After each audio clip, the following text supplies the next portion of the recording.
Okay, we do have a quorum, so I'm going to call this meeting of this Somerville School Committee December 2nd to order.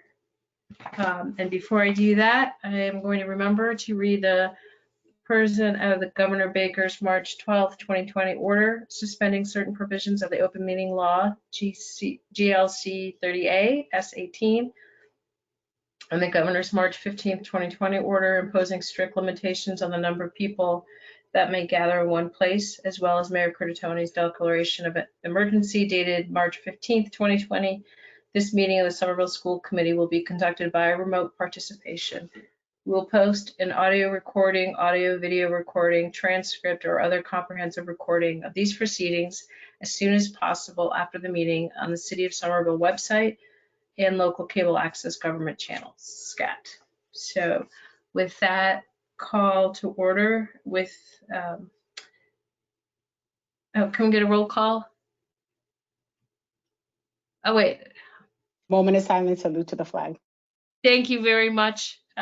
We will start with a moment of silence, salute to the flag. I'm back on it. Okay.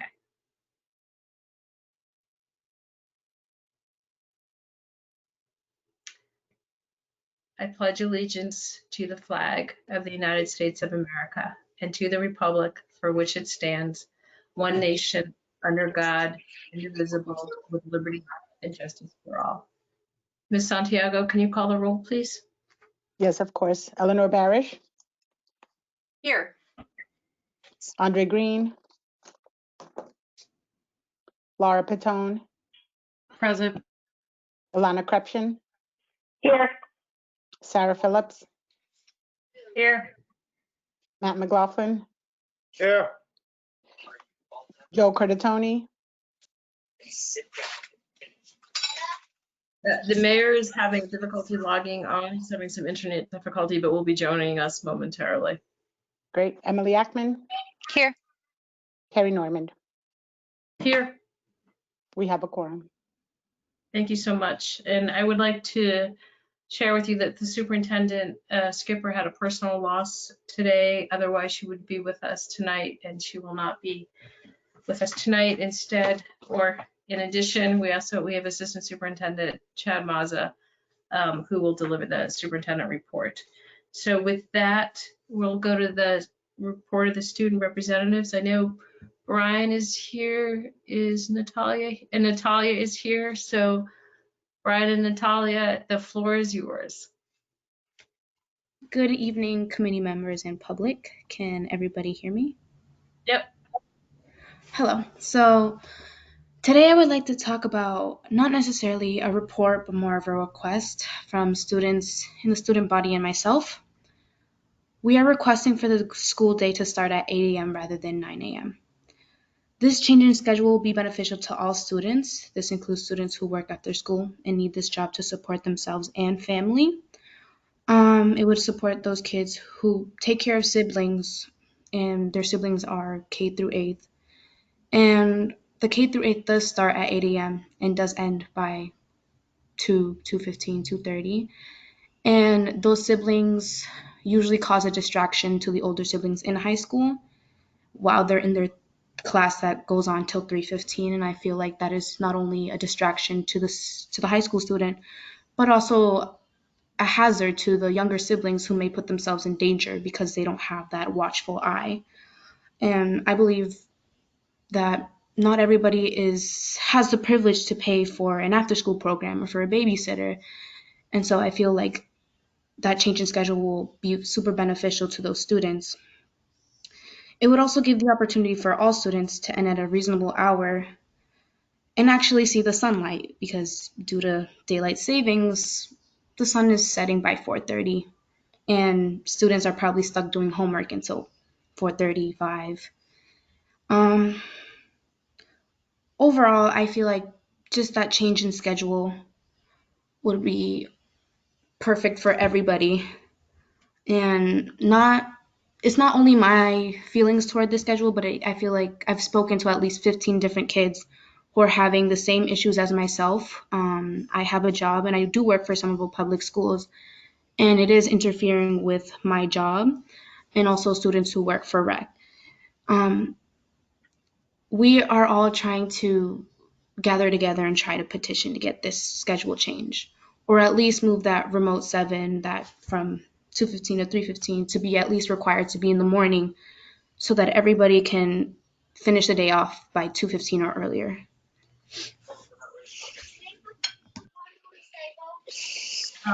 Very, very thoughtful, as you always are. Hi, sweetie.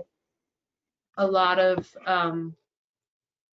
background for it. So for those people who don't know what the high school schedule is, the bulk of there's 3 classes week A, 3 classes week B, and then there's a floating class 7, and it meets sometimes in the morning and sometimes in the afternoon. Is that true of both weeks, or Natalia, if it's a week A, is it always in the morning or in the afternoon? Is it consistent, or does it flip around? So that block, remote 7, is both weeks. Depending on who's your teacher, it could run all 4 days or every other day, but typically it's all 4 days. Can you hear me okay? Is that the mayor? Yes, we can hear you. I'm working on it. I'm sorry. I lost Outlook off my laptop. I don't know why. Hope is Jeff on the call. Does he have the presentation? It's not being sent. Mayor, maybe you can communicate with Ms. Santiago offline, because right now we're hearing from the students. I'm sorry, Natalia. So does the remote 7, and Mr. Maz, if you can shed any light on this, it varies. It's by each teacher has a different schedule. So if you have a class 7, can you speak to that, Mr. Mazza, please? Yeah, that is depending on the teacher. It could be in the morning, could be in the afternoon. Natalia, I understand what you're saying. You want it consistent so that everybody, especially students who have, sports or work in the afternoon or have to take care of siblings, you have a consistent schedule where you could be out at a reasonable hour so that you and other students can take care of, family needs and work and things like that. Okay, that is helpful. Brian, did you have anything you wanted to add on remote 7 period? For remote 7, no. Actually, I just wanted to clarify. So remote 7, Natalia, she said it was the teacher decides, but it's always, you asked the question saying that if it's like always in like one block. So like when the teacher decides if it's in the morning or the afternoon, it's always going to be. So like, for example, if a teacher decides in the morning, it's always going to be in the morning. So there's no changing in between morning or afternoon. So it's always going to be in the morning. So for example, I have a remote study and it's always on the afternoon, Monday and Tuesday from 2:15 to 3:15. And that's when my teacher has scheduled it. And it's always going to be in the afternoon. She's never going to switch it back into the morning. So like, for example, my schedule starts at 9 a.m. and I end at 3:15. And other students start at 8 and end at 2:15. And when Natalia is saying that she wants every student to have their remote 7 in the morning, because some students have it in the afternoon ending at 3:15, which is what some students are having some conflict with. And yeah, so basically when Natalia, she wants to schedule the remote 7 in the morning for everyone, basically. Okay, thank you for that input. It's helpful. I mean, anecdotally, I know that my son Sundays has it in the morning and sometimes it's in the afternoon.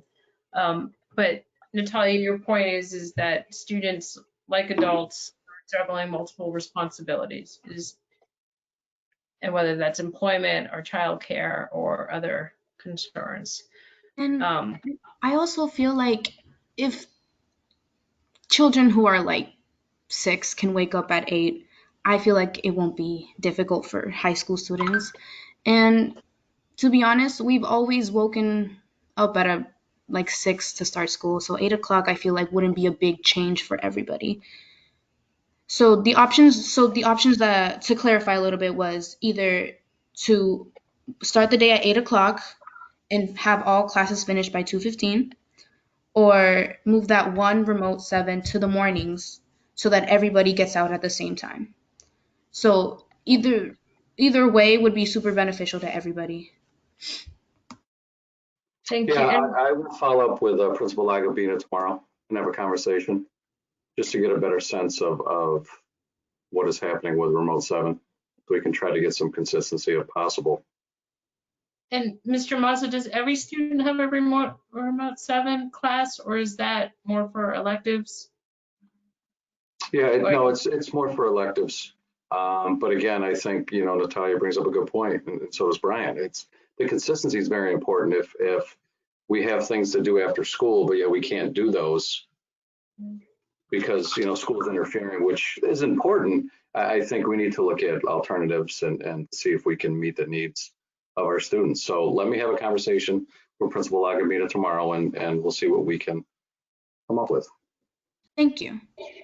You're welcome. Thank you for that. Do either or both of you have any more items that you'd I like to share? actually have something that I want to add on, and it's another request.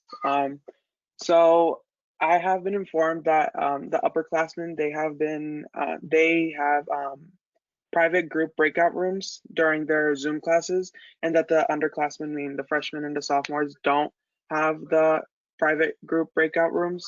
And I was wondering if the underclassmen can also have those private group breakout rooms, because currently we're not allowed to be in a breakout room with other students, only individually. And so I was wondering if that could be possible, because I feel like it would be more helpful for us to feel like if we are in a class environment to interact with our peers and friends, because normally we don't really get to do that. It's just class time, and if we do go into a breakout room, it's by ourselves to complete individual work. And so yeah, that's what I am requesting today. I appreciate you bringing that up. Mr. Mazza, I know that there was some discussion about private breakout rooms, and does it have something to do with the age of the students, or? Correct. Yes, it does. We're looking at trying to figure out ways to have students be able to interact with their peers in breakout rooms, and it came down to juniors and seniors are a little bit older than freshmen and sophomore. So we are piloting students in breakout rooms to see if that's actually effective. It's not a personal thing by any means, but again, I'll talk to Principal Agabina to see how things are going with the breakout rooms, and to see, what the plans moving forward are. But I get your point, Brian, absolutely. I think, yeah, I mean, anything that make this very not normal year feel a little more normal is important, and you both have raised very specific requests with a lot of good information to back up those requests. So I appreciate that. Do you have any other items, you two? No, I think I'm good for today. Okay. I have a last thing to Yeah. mention. So Yes. on a good note, student elections for class what is it? Class officers. Yes. So the election is gonna happen. Every student is allowed to run and have a campaign. So so registration for it is open until November 12th, and students can now vote and participate in an election. Yeah. Thank you. Natalia, can you say where a student who may be interested in running would register? Is that? Yes. So there is a Google Classroom, and I will start sharing this Google Classroom code throughout our social medias. That also has the application once you've become part of the class. And from there, you can submit your application and then start campaigning as they would like to. Thank you so much. I appreciate the creativity to get things done. Ms. Barish has a question for our students. Ms. Barish? Thank you so much. Natalia and Brian, thank you for shedding some light on life in remote high school and for helping us better understand the challenges that you and your fellow students are facing. I love this update about student elections. Can you just tell us and the audience which Google Classroom it is? Does it have a name? Is it like called Student Elections or? So I got the information today. So the Google Classroom is called Elections, and the code is CYCRXLI.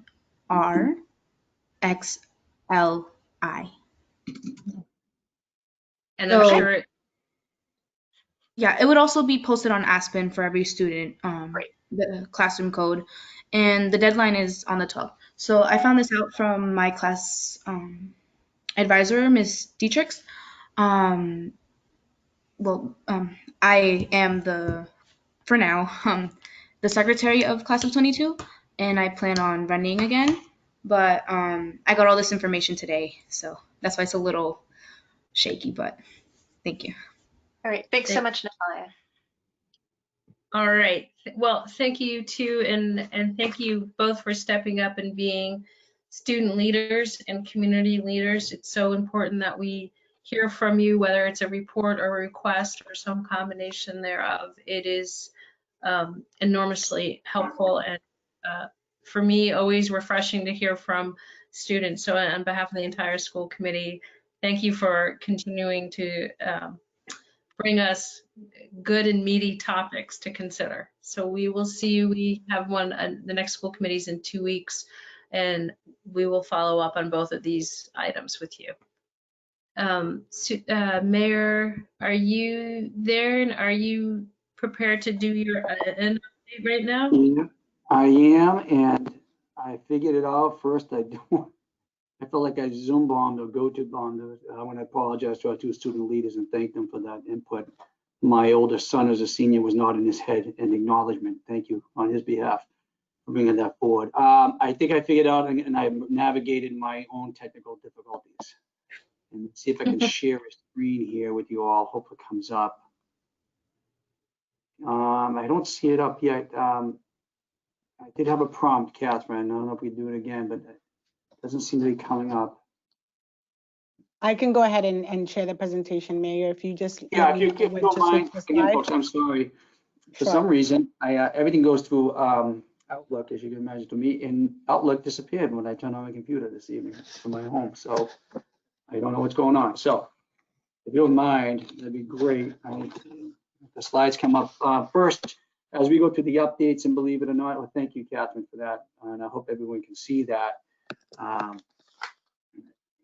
As we go through these update again, and some things have evolved since the town hall meeting, and I think everyone was in attendance, and that presentation should be online now, Madam Chairperson, and to everyone who gave input and continues to give input and commentary. I do want to, because a question was brought up again to me, and again, if I didn't clarify it enough during the town hall about our source of expertise, who do we engage with, who's someone we consult with. As we are all well aware, this is a complex crisis, as I mentioned that night and that evening, and as has been evident by the governor's orders issued today, it's an evolving one.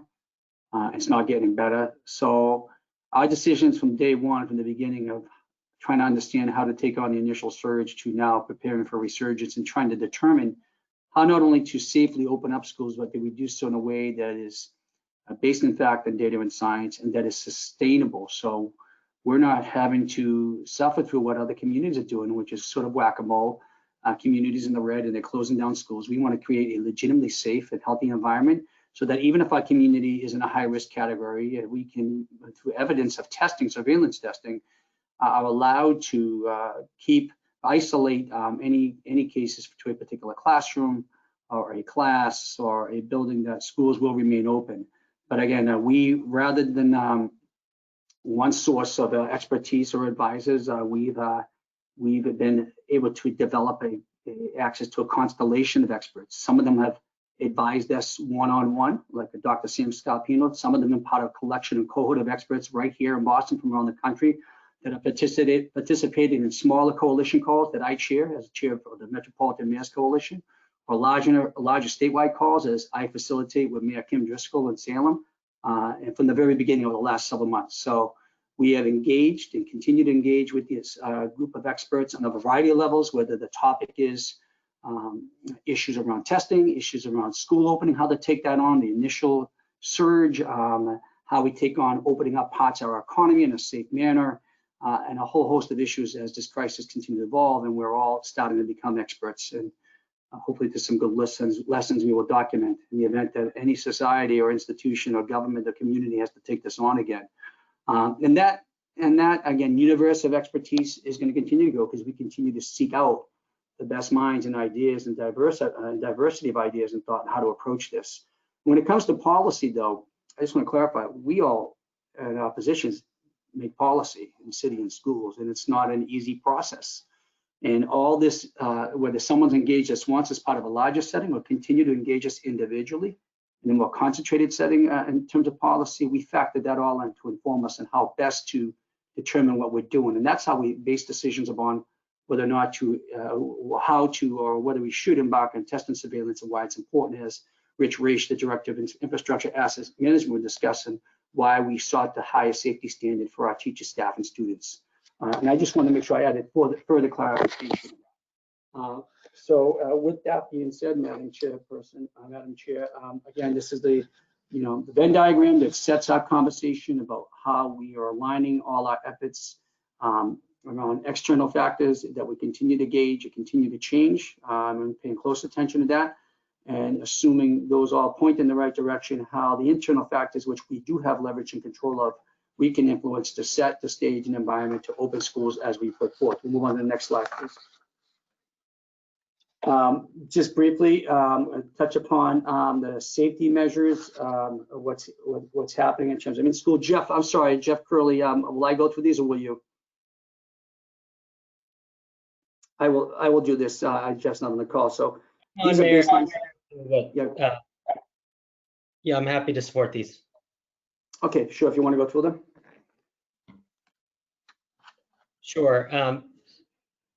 So this will be ground that was covered a bit in the town hall, but just to remind folks, we've done a lot of work in the buildings to get them ready. Catherine, if you go to the next slide. The check marks here show the work that has been done in schools already. This has taken place in all the schools. So the classroom's been rearranged. We've set up sinks and new sanitizing stations everywhere. We're working with DPW to create a checklist of enhanced sanitization and cleaning procedures. And if you go to the next slide, Catherine. And obviously, per the city, we have procured a lot of surgical masks and PPE equipment for our staff. And we're also working with our transportation vendors to make sure that they have clear sanitization protocols, that we're reducing the number of students that would ride on buses in the same way that we're doing that work in the schools. So all of that has been done for the most part, and is have the buildings ready to go for when they're delivered to us from Rich Raish. Yep. So at this time, now I'm going to turn it over to Rich Raish again. He's the Director of Infrastructure and Asset Management. Even since Thursday, there's more to report on where we are in these individual buildings. He'll also give you an overview of the work plan for each building with a final detailed report to be forthcoming. So Rich. Thank you, Mayor. Catherine, you can go to the next slide.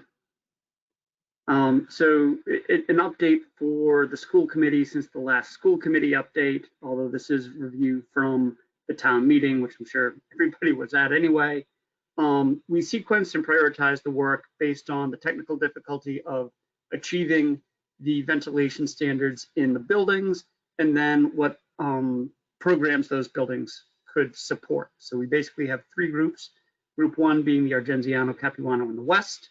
Our work plan on that is, again, across all of these buildings, our ultimate goal is to upgrade these ventilation systems to the most protective that they can be.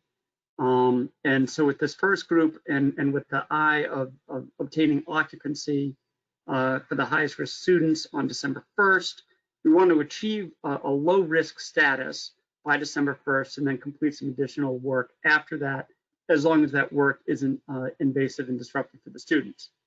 Group 2 includes the east and the mods at Somerville High School. We want to achieve the low risk status for that and open them as quickly as possible. And we're working with the contractors to determine what that timeline is. Group 3 being the Healy, the Kennedy, and Winter Hill. The complexity of those buildings will require a longer timeline, and we are working with contractors again to figure out what that timeline is, and we'll report to Mary and her team as soon as possible so that the rest of the occupancy can be planned. Now again, the buildings not included in this current ventilation upgrade plan is the new high school. Suffolk is finishing construction on that. We will turn that building over from the construction team to the Somerville Public School team in December, with the exception of the auditorium, which is lagging behind the rest of the building because of some unforeseen conditions on that wing. Somerville Public Schools is working on the phased occupancy. That building will already meet all of our ventilation standards when it comes online as it was currently designed. And then of course the Brown School, which we determined we couldn't do rapid upgrades on that system to get it below our thresholds.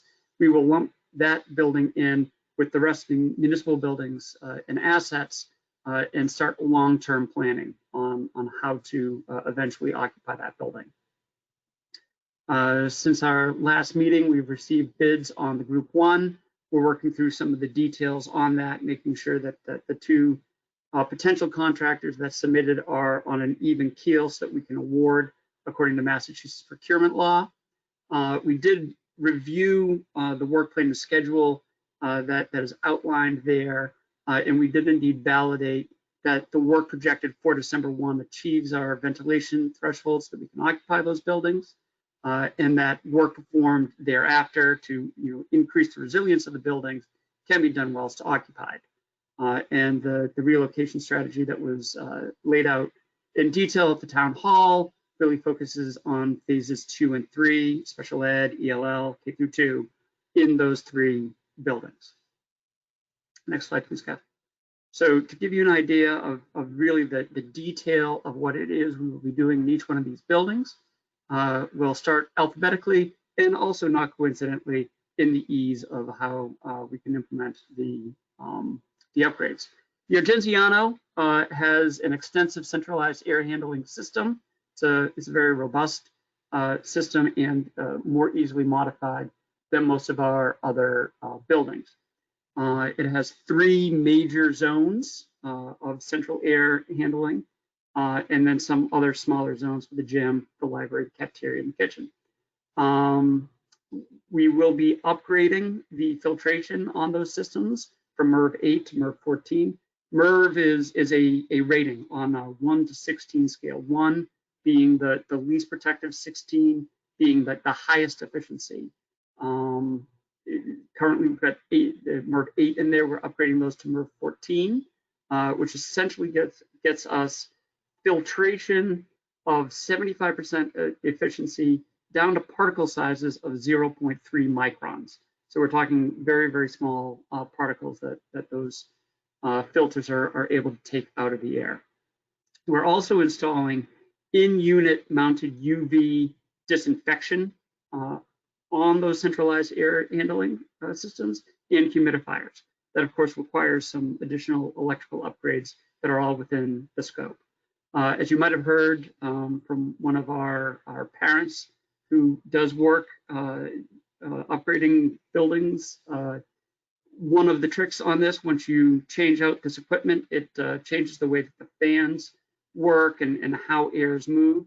We will then have to rebalance these systems to make sure that air flows the way it's supposed to and retro-commission these systems. So that we'll essentially have a third party come in and confirm that everything is in proper working order. Essentially, we'll be starting anew with this equipment. You can go to the next slide now. There are a handful of rooms that are not on that centralized system in the Argenziano. We'll mobilize portable HEPA filters and portable humidifiers to those locations. As we've discussed before, The nurses stations and the wellness suite are special cases where we will have presumptive positive cases. So we want to handle the air in those locations differently. We will essentially isolate those rooms from the rest of the system and exhaust the air from that up to the roof, 10 feet stack, to make sure that that exhaust does not get recirculated back into the building or is anywhere near where anyone would be outside of the building. We're also looking at additional measures. We'll be distributing carbon dioxide sensors throughout the building.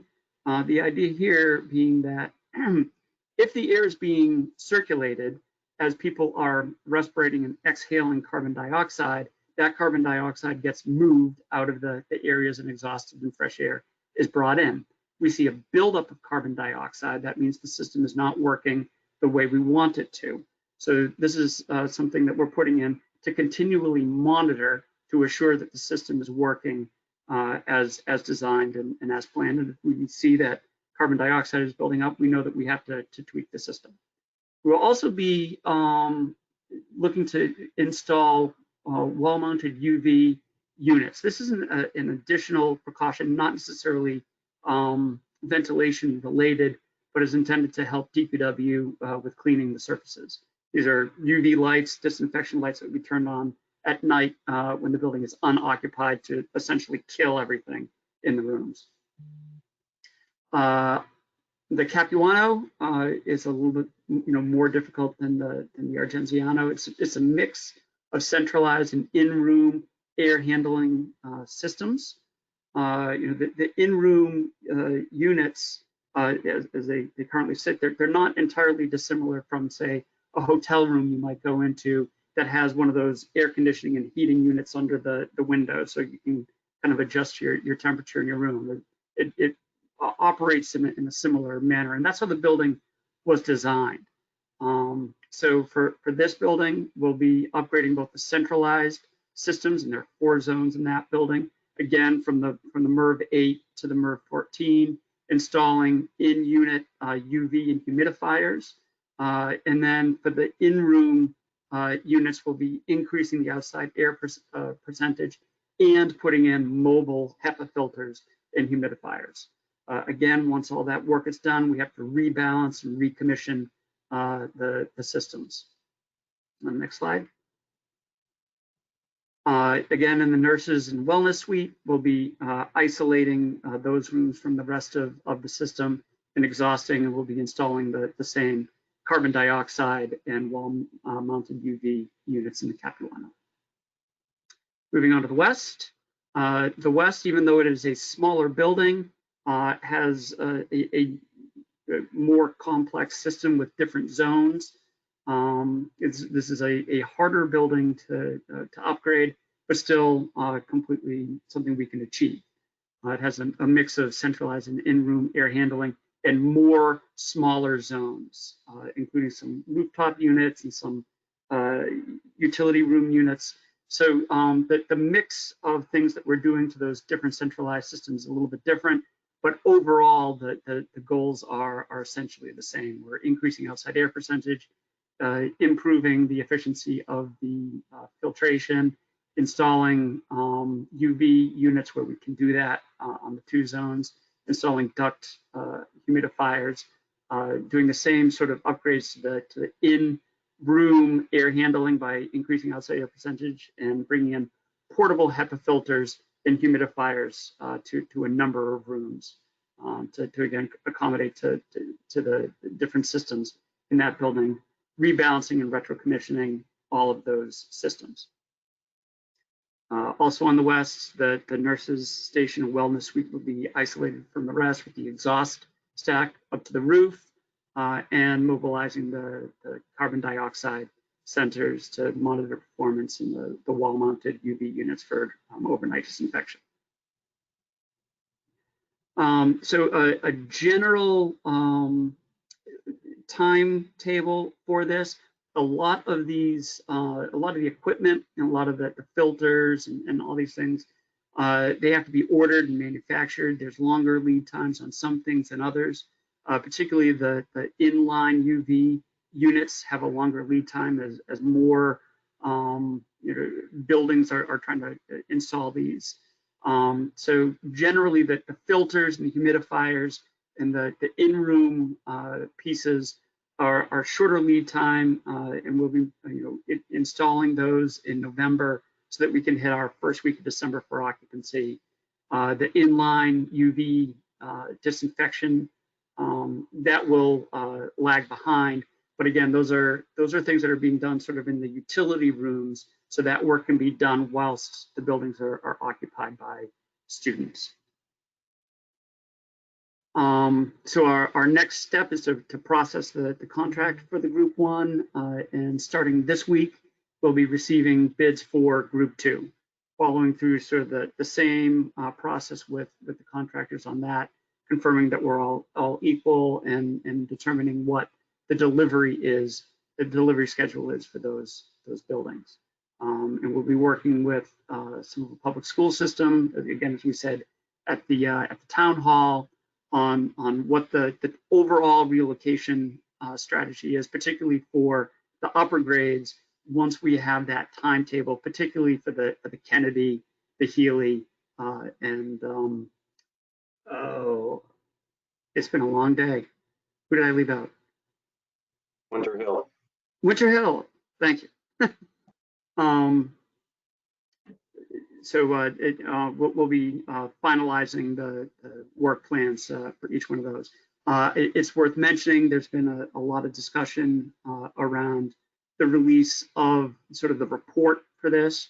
Right, wrong, or indifferent, from the start, we didn't generate sort of a report. The idea was that we've got this large working document that is constantly updated as we've been working through with the engineers and the contractors on what's possible. So for example, on the Argenziano, for all the buildings, when we did the first walkthrough with centralized systems, we said, came up with a laundry list of things as possible. The inline UV systems, the inline humidification systems. When we went back and did the walkthrough with the contractors in the Argenziano, where the equipment is housed in the Argenziano are large utility rooms. Putting those things on all the air handlers is entirely feasible. So we're doing that. At the West, we ran into roadblocks on some of those units, and we're not able to put the inline UV disinfection on all of those air handling units just because of the constraints of the building. And so we had to subtract that off of the potential scope. We're still hitting our thresholds. It is still going to be a safe building, and as safe as that building can possibly be, but we had to take that off. And the large working document that we have reflects that as we're going through and updating the work plan for each one of these locations and updating the risk score for each one of those locations based on that information. So as we're finalizing each one of these specific scopes of work, the report is essentially being finalized. So now that we've got a focus on Group 1, we just have to make sure that everything's correct, do QA, QC on it, and we'll be able to release the Group 1 report next week, the Group 2 report the week following. So I know a lot of people are very interested in seeing that. I'm very interested in getting it out there, and we're doing that just as fast as we can, considering we're taking a working document and now making it sort of a public document.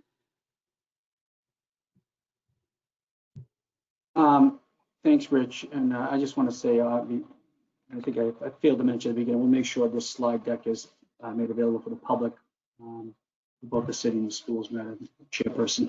So going on to the testing piece that we touched upon as the other internal fact that over and over in this past town hall. Next slide. The benefits we laid out, and we'll click through some of these the other evening, why we need to do testing. It's important. Now I think about the benefits just in this situation now where we would be closed even though we just teed it back into yellow and schools are now closing, either individual schools or entire districts. It's not, this gives us a better opportunity if you want to take Commissioner Riley's statement that we know we shouldn't close unless we know for sure cases are coming out of schools or existing schools. You wouldn't know unless you're testing. to have this strategic information real time at our fingertips on how the pandemic is moving in our schools or not gives us the ability to, contain either their classroom or individuals and allow schools potentially be open, even if we're at high risk. Next slide, we laid out in the public meeting our goals and objectives for our testing program that we've developed. Again, overall, we want to make sure that we can open our schools in a sustainable and safe way. We're not, again, going back and forth, teeter-tottering on whether we're open or not. That is a sort of unsustainability, unpredictability we can't afford, and parents and families can't afford to have. Next slide. There was criteria again. I'll just, we evaluated. I'll just touch upon this again. 23 testing options against these criteria, and I've highlighted this in meetings with school committee members and others as well. Flexibility. I'll touch upon both for our testing partner and for the city and school district. It is very important that we need to be ready to adjust as better technology becomes available. And technology is evolving here. We recognize that, or as we learn more about the best ways to deploy testing protocols. And so again, we have to be able to adapt and we have to be able to learn more. Acceptability is another one. We eliminated any option that included, again, as we mentioned, the brain scraper swab, the nasopharyngeal swab. For a long time, they were a standard way to administer PCR tests, but we decided early that this wasn't going to be acceptable, especially with input from parents and concerns from caretakers why to regularly that these can't be regularly administered to kids. So rapid results are particularly important, and tests help us again look backwards and identify who has been infected, as we all know. This is information, again, that allows us to isolate potentially infectious individuals to prevent spread and outbreaks. And any major delay in test results inhibits that ability to break the chains of transmission. So we considered, next slide, again, I'm just going to click through these slides, a variety of different testing proposals. These charts show only our top contenders. Actually, 23 different tests were considered in total.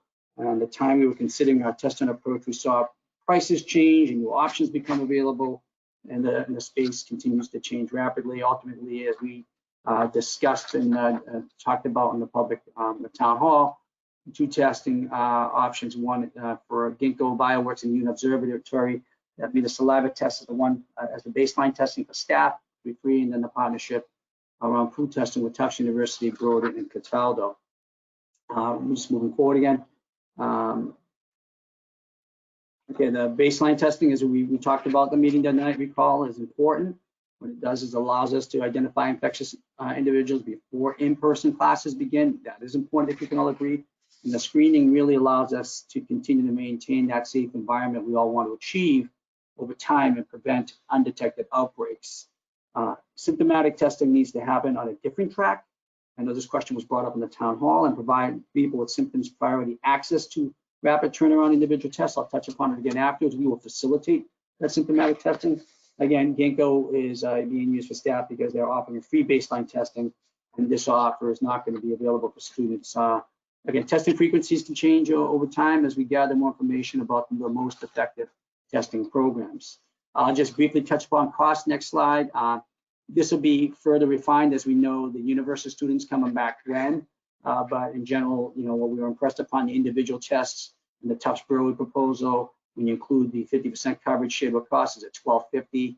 The pool test at $40 for pool of 13 individuals plus administration costs. This is significantly lower than we found in overall and in our sort of exploration for the best testing plan. It's not the only factor, but not an insignificant one. On the schedule, we touched upon this. We touched upon the days working with the school department, that we offering tests, where they would happen, and again, each classroom we assigned,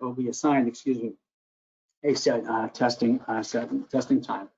Next slide, I just want to retouch again about what pool testing is.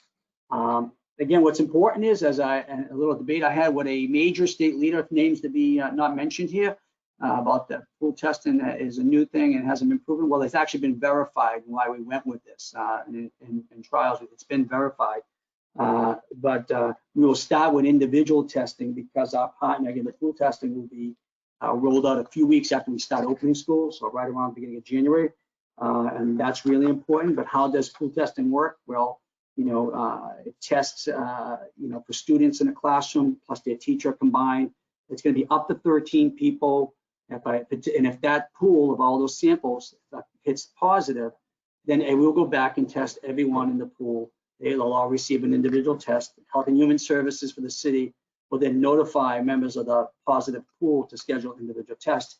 If a pool comes back positive, then that pool of individuals will be quarantined until we go back and do all the tests. It's usually about 24 hours.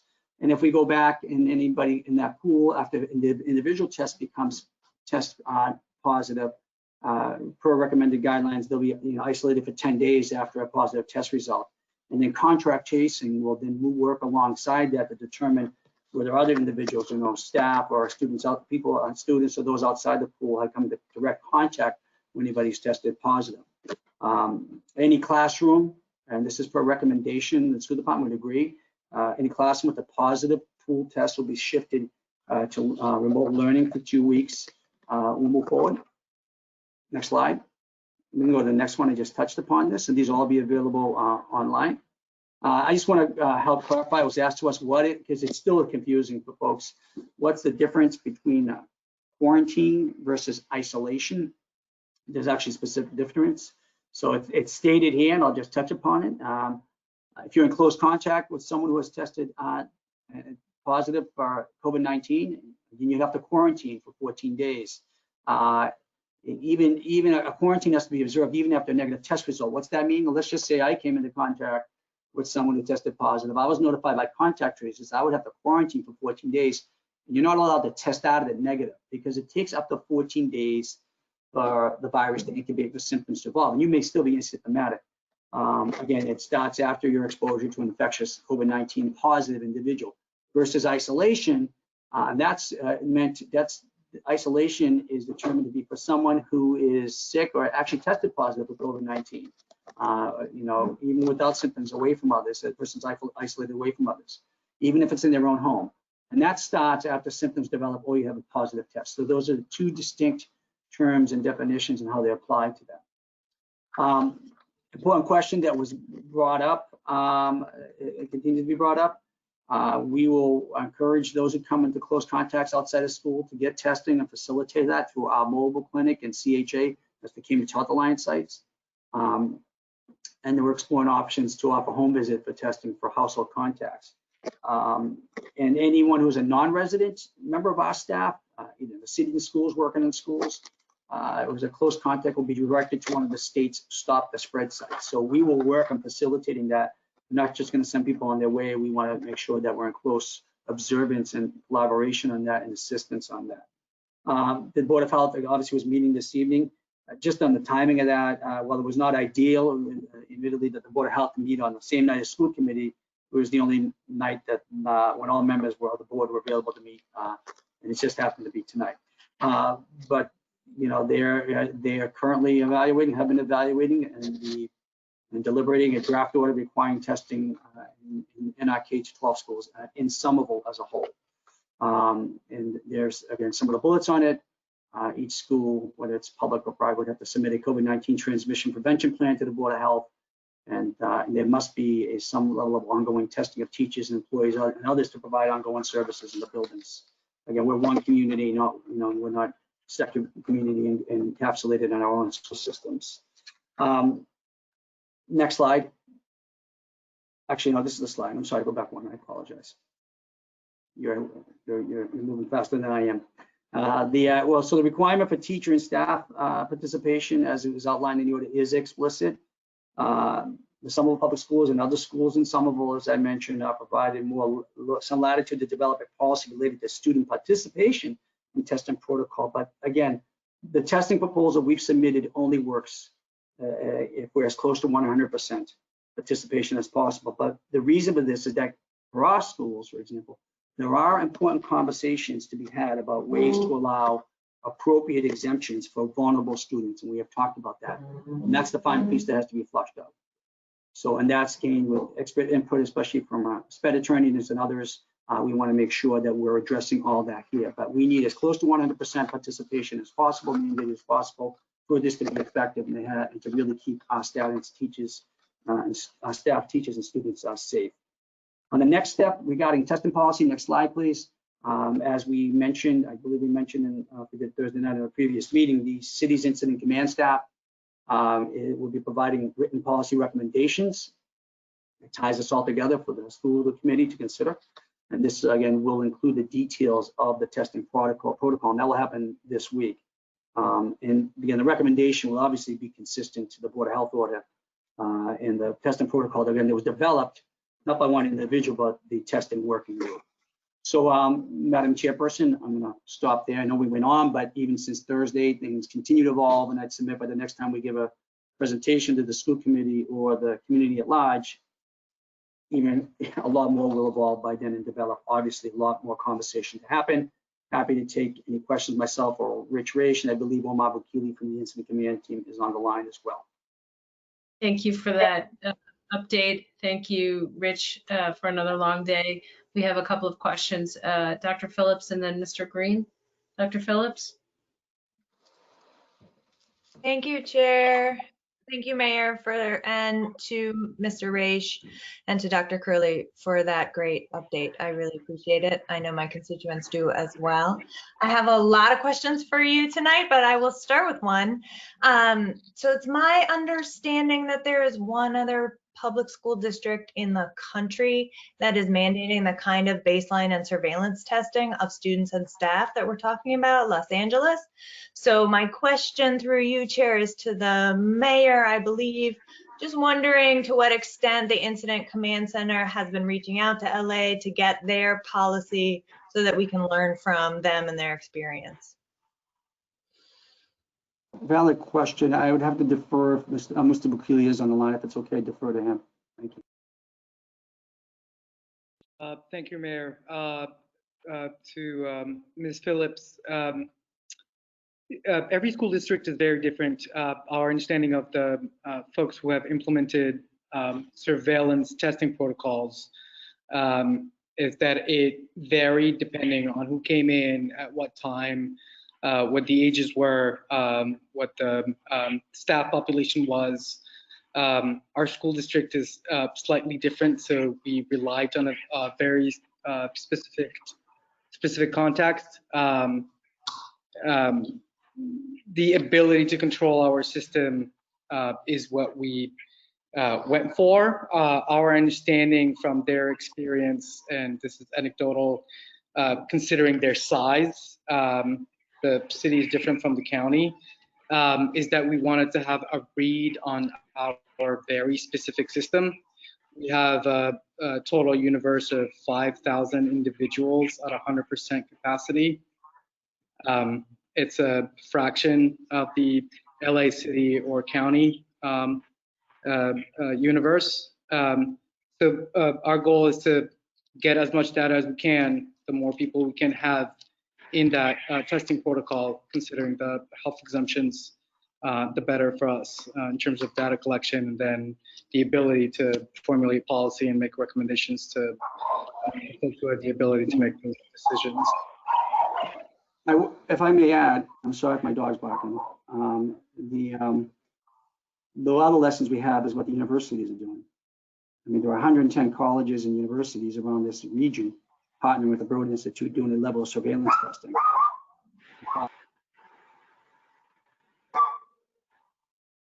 I think my dog gets pulled. So those are lessons we draw from as well, and it was really important. And we were able to gather that experience without and working with Tufts and developing the plan we have here. So I would say those lessons continue to evolve. And in the call I was on with 40+ leaders around the metropolitan region with the governor, many of those leaders were intrigued about how we do here, what can be scaled up for their communities. So it's changing. I'm sure there'll be lessons learned there. It's not exactly the same, but they're going to say the same about us. And we can certainly say the same about the colleges and universities, but they're important. I think they're relevant examples or experiences that apply here.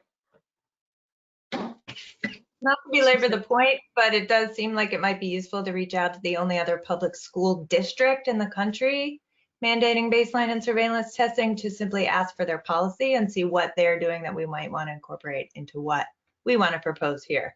But that's just my opinion. Do you want me, Chair, do you want me to get back into the queue to ask the rest of my questions? I don't want to take over all the air. Give us one more, and then we'll go to Mr. Green, and then if there's no other school committee members with a question, then we'll come back to you. Sure, that sounds good. This question is coming from one of my constituents regarding the cost of the testing plan. I did some back of the envelope calculations while you were talking, but probably came up with a number that's off. I'm wondering if through you, Chair, if the mayor could give us a sense of what we think the testing plan might cost, where would we expect the money to come from, and if it will require an additional appropriation from City Council. Again, we haven't determined the final cost. As I mentioned on Thursday night, I'll repeat now. It depends on the universe, and it could be more than one source. We're obviously looking at CARES money first. There are challenges with CARES money for every municipality in the state, because there's a burn date, meaning, a date you must expend it, use it, or lose it by, for now, unless something changes in Congress. And there's an effort which is December 30th. And we certainly try to maximize the utilization of all those funds, not just for testing, but for building improvements and so forth, as is applicable under the guidelines. And if needed, then we'll be ready to use city funds. But we will be able to afford this. I'll ask Mr. Bukili to go into that as well. It was a factor, not the only factor, to determine whether or not, well, the plan, which plan we would decide to go with. And obviously, this is had the best cost factor and the best result, the most efficiency for us. So maybe it would need an extra appropriation. We don't know, but we'll get into that point soon. Omar, did you want to add anything that I missed?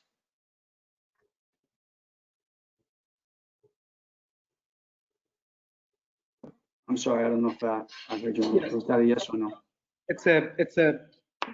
It's not a Zoom meeting, so it takes me a little while to adapt to it.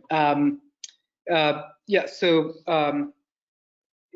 there is a piece of the equation from a financial standpoint that is federal, another one that is state, another one that is city. Our goal is to provide a financing mechanism that would be most advantageous to the city, regardless. The instructions were to figure out how to finance the plan from a sustainability standpoint. And that's what we're going to be able to provide in the next couple of weeks to the mayor and to the city council. And let me just add to the reason it's not as straightforward is because there's a lot of back and forth about, I'll use the example on CARES funding. Omar, I mean, we have other pots of money, and we're trying to maximize, obviously, you can imagine, limit the amount of city monies we'd have to use in anything across the board and maximize some of the other CARES funds and other federal money. And it's been an arduous effort on the behalf of municipalities, and not just some of them, to understand what of any of these things you're trying to do, not just testing, qualifies, doesn't qualify, when do we get a decision on that? Because we have to plan for the whole year, and so we're trying to figure that out. We're going to be there soon. Is all I'm mentioning. Sorry, Mayor, if I may, and through you, Madam Chair, that's okay. Go ahead. Thank you. It has been a game of asking the questions from the Commonwealth Administration and Finance staff, who asks for guidance from the federal folks, specifically Treasury.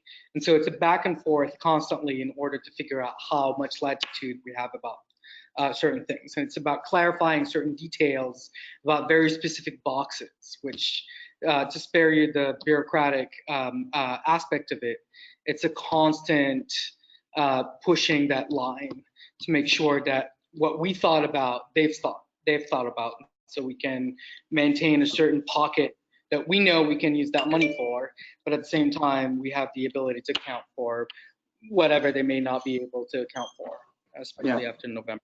And one last thing for you, mention, we don't want to be in a position where we don't have the right information on anything. And I'm not in any particular that we're trying to seek to use some of these other pockets of money, that not qualified, not having used it and having to return it. So, and it's sort of this wall that's vicing in on all of us across. And this is a point of concern for every municipality. We'll work with the Commonwealth, but this is going to be a federal resolution on those monies. So we are figuring that out. It's a moving target. We will have an answer soon. We want to do with a certain degree of confidence. Thank you. All right, I have Mr. Green, then Ms. Batone, then we can go back to you, Dr. Phillips, if you have a question. But I also wanted to highlight that in the handouts right now, the slides that the mayor just presented are now available to the public. Mr. Green?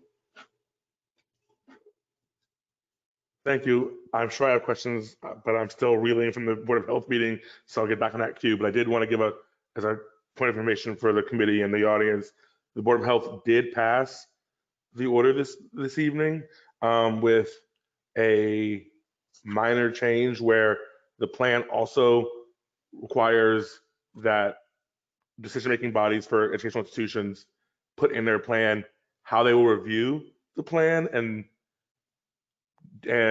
respond and their plan for thinking about contingencies. So for example, in the case of school committee, it's that we meet every other week. We are looking at the data, and if we need to change how we're operating because of the data, we will do so. Thank you for that update. Did you have, okay. I will put you back in the queue, Mr. Green. Yeah, Ms. Patone? give me some time. Okay. Ms. Patone?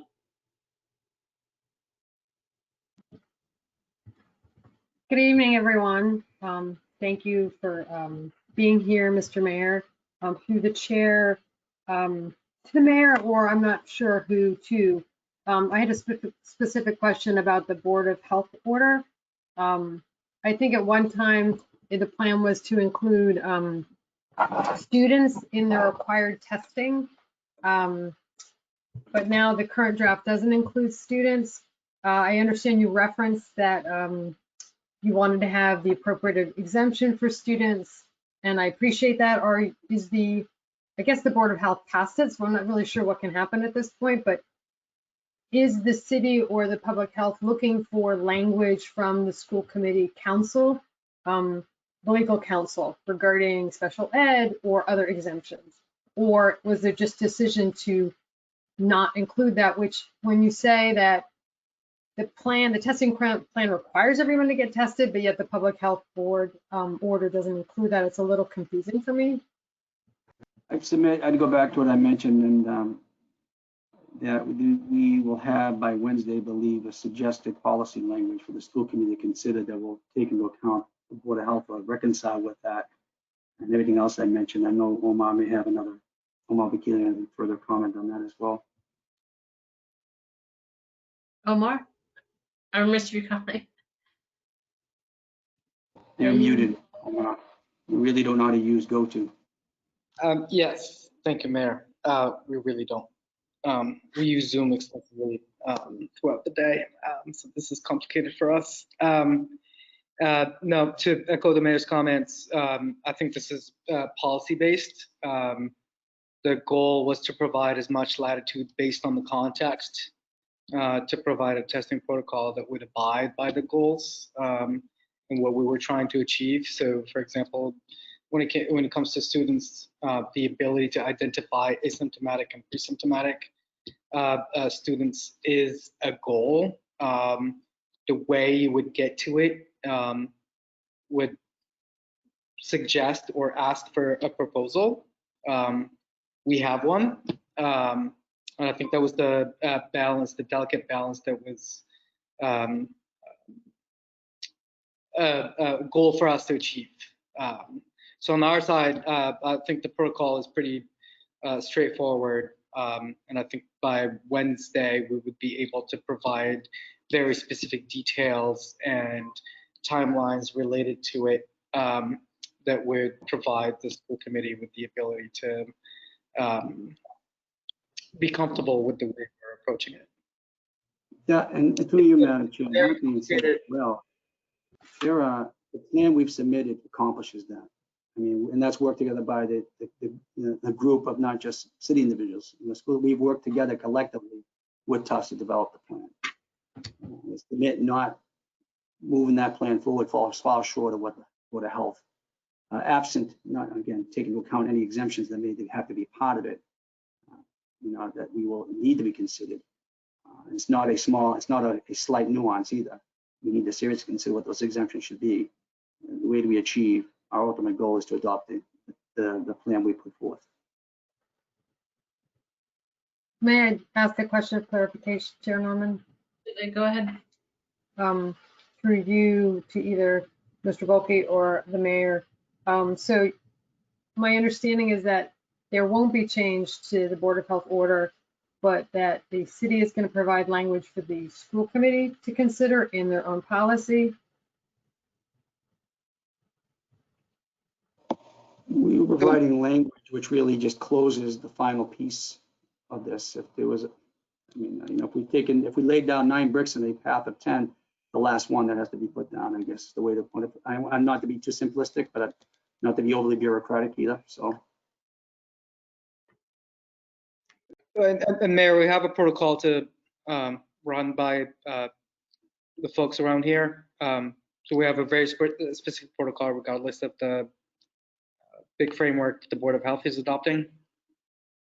There are specificities to it that relate specifically to the Somerville Public School District that would not be applicable to any other entity. That makes sense. Right, so that language will come on Wednesday and apply to the Somerville School District. There are other schools. This order, remember, it applies to any school in Somerville, public or private. This will apply to the language we'll be submitting for the Somerville School District.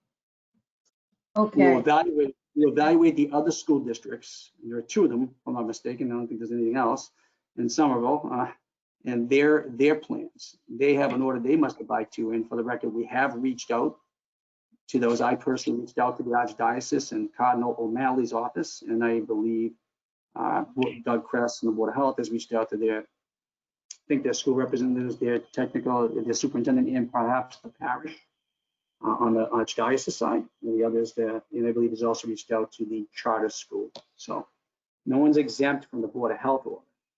In terms of the plan you put forth, you can specify exemptions, but that we have to consider our exemptions for our students in our context. Okay, I'll go back in the queue for more questions if that's okay.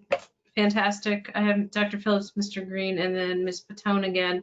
But just to share information, until I saw the board order on Friday, it was my understanding that the Board of Health would be putting something forward for students and for staff. And so in preparation for that, we had asked that our special education lawyer and our general counsel lawyer develop language for very specific exemptions, say if it was something in a student's IEP, very clear. But so now that the board order that was put out on Friday does not include students, we now have to develop further policies.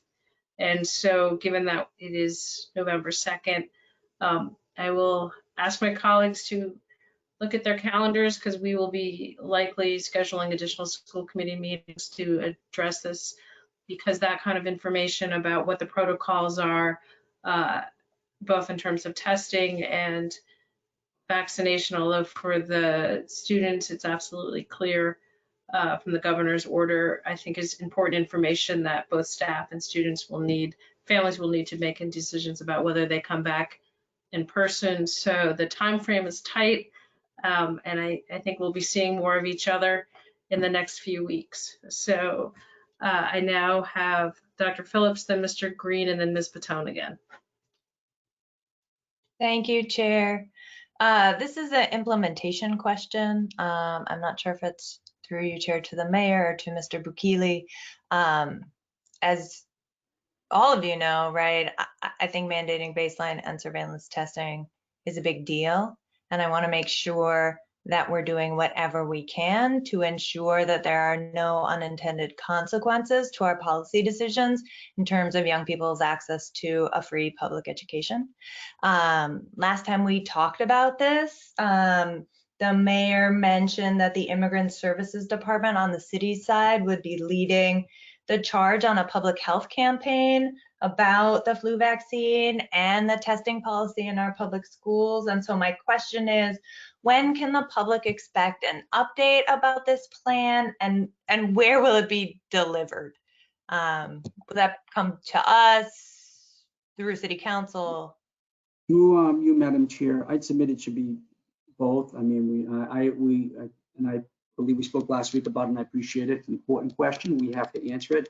I don't have an update this evening as I speak to you, but I will follow up with the chair tomorrow.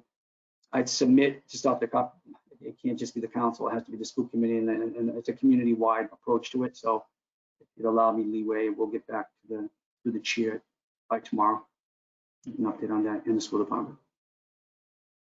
Thank you. I believe we're all hands on deck working on that now. I don't think it's been fully developed, but Mr. Green, back in the queue, and then Ms. Patone after that. Thank you. My computer's been a little slow, sorry. So actually, Bill's very nice off of Dr. Phillips' question. I have suggested this in the past, but we know no matter how good our outreach is going to be, we're going to miss families. And we can predict somewhat what families will miss. In light of that, has there been thought to, when we're back in buildings, having access to flu vaccines on site so that if a student comes, they haven't had their vaccine, we can just take care of that rather than having to send them home?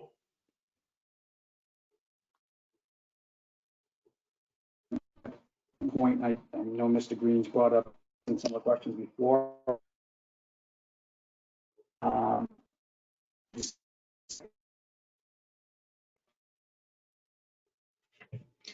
Mr. Mayor, you are frozen right now. Omar, is that something you can speak to? While the mayor sorts himself out. I would really love if the question was repeated. Sure. The last, yeah. Repeat the question. I think let me try take a try at it. So in terms of the outreach, we know that there's often gaps. We have high turnover of students coming in, coming out, and so Mr. Green's question was what will happen if a student arrives at the door who hasn't had their flu vaccine? Will there be vaccines available at the schools so that we can get that student in, or what's the backup plan for that? I will venture to give you an answer. Yeah. Although it is not my place to answer that question, our default has always been to have some kind of latency of tools to use. So in this case, vaccines, I think we would have a few available for folks who would show up at the tail end of the operation. And that's been traditional on our side. Now, I'd have to make sure that that is the case to School Committee Member Green by asking Director Kress about it. But that has been a traditional approach before in a non-pandemic context. Okay. So that shouldn't be an issue.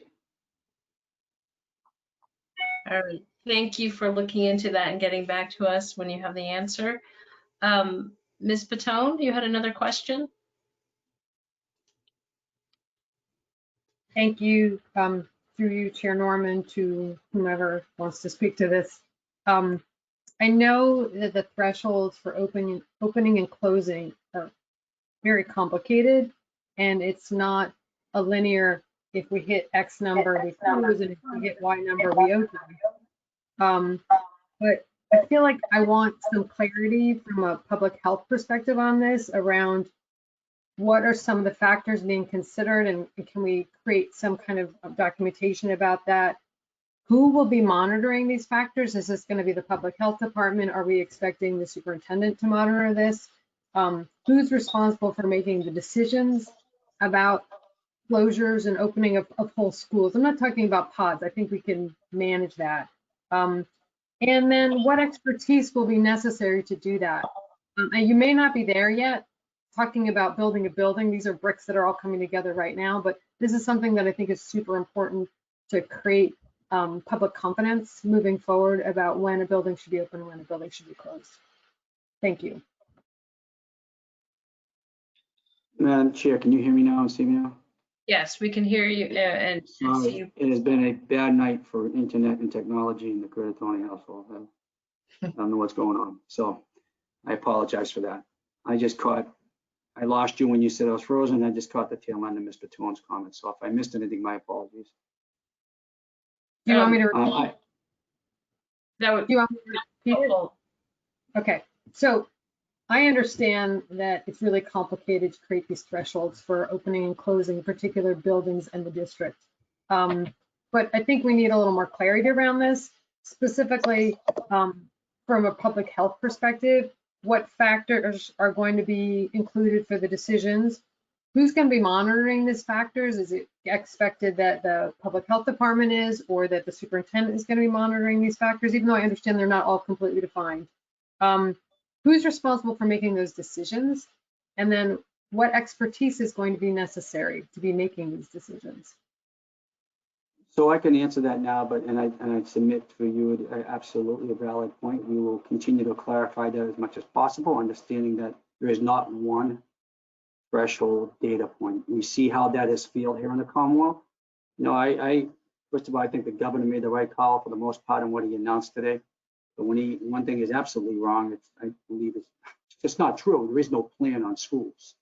He made a comment that was wrong to close schools in spring. That's ridiculous. There was never a plan. There's never been a plan on schools. And they have one data point. And if we go by that data point now, we're not be in school right now, Somerville, even though we ticked into yellow because we were just in red. So we'll, as we mentioned in all the external factors, those are the things we'll look at collectively in context for our kids in our schools. This is still a health matter, public health matter, and that is the overriding authority. However, this has to be a collaboration, and the ICU, the Incident Command Unit, which Mr. Bokili serves on, and everybody's serving in some capacity, and members of the school department collaborating with the city, we have to have those conversations in real time.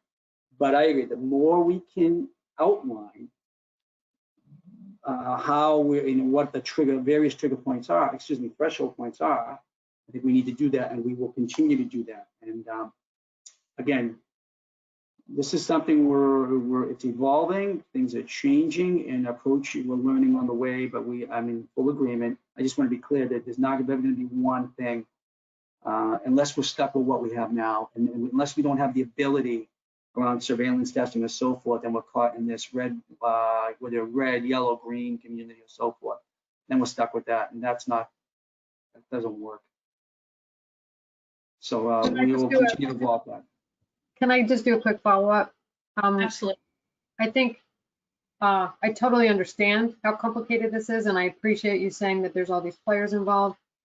If we're going to be in a position to have students in our schools on December 1st, at what point would this be shared publicly, ideally with the school committee or the general public? I mean, we're going to need some lead time, and I think that we may need to sit down between the chair and the city to say, when's the next meeting? Can we be bringing something to them? I just don't want to get stuck where we can't open because we don't understand. Thank you, Madam Chair. I further understand the question, and thank you, Ms. Baton. I apologize if I missed it on the first response. I agree. We're going to need, we mentioned this today through the chair. We're going to, so those conversations, meetings, strategy sessions, we're working to expand all that in the short window that we have, and it is extremely tight short window. You're correct. So we're working together with the superintendent and her team, Chair Norman. We will work with the city council as well, and through President McLaughlin on that. It's everyone, all hands on deck on this. Thank you. I would also encourage, I can't remember who I suggested this to, but the schools has developed a sort of a decision-making wheel around snow days, which takes into all of the different variables. It isn't, if this, then this. But I think I think families are trying to understand what are the different variables, and if there is a way, it's sort of a similar graphic or some way to convey at least the number of variables, because they are all interconnected. It's not one of those linear, if yes, this, if no, that. So it is a communication tool. I think Ms. Moore, I don't know who came up with Ms. Morgan, but it has been helpful and might be worth looking at. Yeah, Madam Chairperson, we agree. One of the things we brought up over the last couple of weeks we've been discussing is developing a school-specific dashboard. I guess that speaks kind of to what you're mentioning on school reopening and status moving forward. And what's that look like? So I think that is being contemplated now. Okay, thank you. We'll follow up together on that. I would ask, I don't see any other questions from my colleagues, and I know I'd like to get on to, we have the past the minutes and then public comment, just because our public has been very patient, but I would also ask that whatever was passed tonight at the Board of Health be shared with school committee members tonight or tomorrow, so we can start to work on that too, because collectively, we all have a lot of work to do in the next weeks, so. Yeah. Madam Chairperson, I do want to apologize in advance because I will have to get on I'm getting on some calls from leaders around the region. So if Okay. I'm not on this call for public comment, no disrespect, I will watch and listen and hear the commentary, and staff is on, and I will get an update. I just want to give that in advance based on what's happened today. There are follow-up calls happening even as I speak. So my apologies in advance to that and to the public. Well, thank you for the presentation tonight. There was a lot of new information on the buildings, and that was very informative. So thank you, and we will continue on, and we all, I'm sure, have long nights ahead of us. So thank you for joining us when you were available. I appreciate that. Thank you. Okay, so the next item of business is item number 3, approval of minutes. Can I get a motion?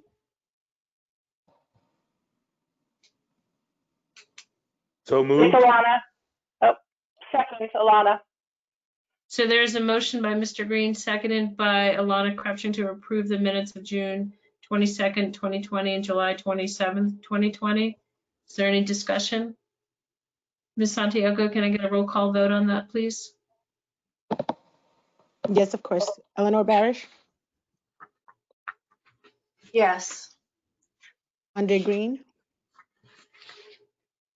Yes. Laura Patone, Yes. Alana Creption, Yes. Sarah Phillips, Yes. Matt McLaughlin, Yes. Joe Curtatone, Yes. Emily Ackman, Yes. Carrie Norman. Yes. Motion carries. Thank you very much for that. We'll now move on to item number 4, public comment. And first, I'd like to welcome and thank those of you who have signed up for public comment. Speakers will be allowed 3 minutes to present the material. 2 minutes would be limited if there's more, but all of you will get 3 minutes. Remarks should be respectful, professional, and addressed through the chair. If a speaker persists in improper remarks, the chair may terminate that individual's right to continue. Public comment is not a discussion, debate, or a dialogue between residents and the committee. Members of the committee will not reply to public comment in the course of the meeting. No individual members may follow up, and items from public comment may be taken up in future meetings. The school committee will not hear personal complaints of school personnel nor against any member of the school community in public session. Individuals may address topics on the agenda or items within the school committee's scope of responsibility, such as the district budget, goals, policies, or the role of the superintendent. And the public is encouraged to submit comments in writing for the inclusion in the public record. And so with that, I will read the list. We have Jessica Ferris, then Roxanne Screama, then Christiana Morgan, then Priya Plen, and then Ann Berkowitz. So Jessica Ferris, you have the floor.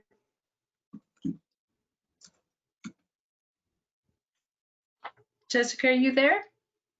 Yes, so I wasn't sure if I was able to unmute myself this time around. Okay. Okay. Hi, I'm Jess Ferris. My address is 19 Overlook Ridge in Revere, and I'm a pre-K teacher at the Healy School. Thank you, school committee, for your time this evening. I have some questions and concerns about the district plans for reopening. According to the district proposal, the grade levels and student populations that are slated to return between December 1st and 10th includes classes where students and teachers will need to relocate to different buildings. How will the district gather data on which students and teachers plan to return? Who will contact them and what messaging will they receive? When will this information be shared with the teachers and families? How will transportation needs affect the students slated to return to a school that is not within neighborhood walking distance? And what kind of issues of equity will this raise? Also, if a majority of students in a class choose to remain remote, Is there an opportunity for that teacher and class to stay together and build upon the virtual community and remote learning practices that they have successfully implemented?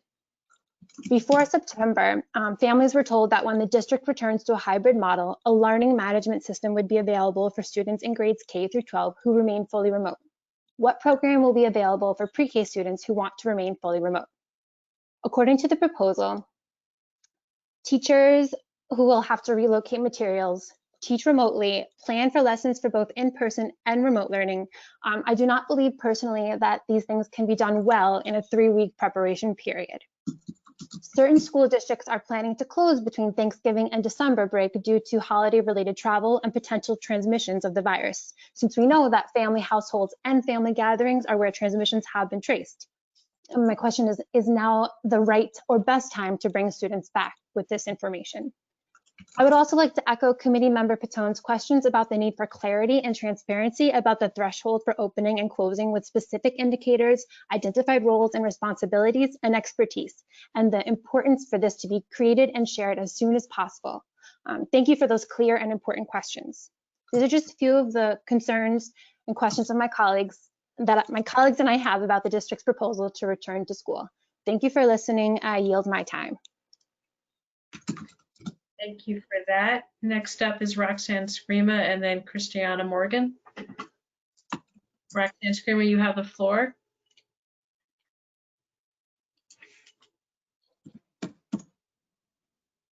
Hi, can you hear me? Yes. Excellent. My name is Roxanne Scrima. I live at 33 Partridge Ave in Somerville. I'm a Kennedy School kindergarten teacher. I've been with the school system for 33 years, and I've never had such a challenging yet rewarding year teaching kindergarten students. What I find cheerful is that I pretend to be a kindergartner most of the time. Like me, they don't watch the news, don't get involved in politics, and are never worried about pressing the wrong button on the iPad, and especially love going to school. That being said, I have close to 24 families who live all over the city who come to outdoor learning twice a week. Whether it's raining and we're under a tent and a tarp or sitting at desks that I carried myself outside, I'm not sure other than the parents whether the school committee and Mayor Joe understand the amount of work it is to run a kindergarten classroom. I have trained 3 people to work with me in the past 26 days of kindergarten, and this concerns me considering that the school board wants us to go back and believes that in the next month, we're going to have everything ready to go. Do you truly know how many teachers and paras are willing to come back for that matter, let alone how many students are going to be able to even get to the new school assignment? Is this really equitable? I attended an hour town hall meeting for staff with Mayor Curtatone and Superintendent Skipper, only to assume if I heard the news right, that after cleaning out all of my belongings from my current classroom of 25 years in the Kennedy, that I am to move to another school to teach from December 10th, now I just heard, to the end of the school year. This, though, was confirmed after spending another 2.5 hours at a parent town hall meeting and a 3-hour meeting with our union today. For those who know me, you know I'm dedicated. And for those who work with me, you know I want to return regardless of my age or my health conditions.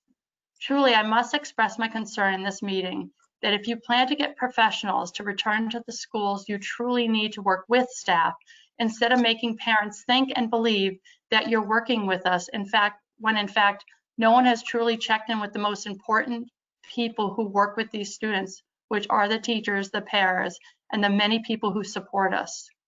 It seems that you're using incredible experts, but you have forgotten to ask the people who are going to work with the children and their concerns and needs in order to reopen and be ready for what is ahead.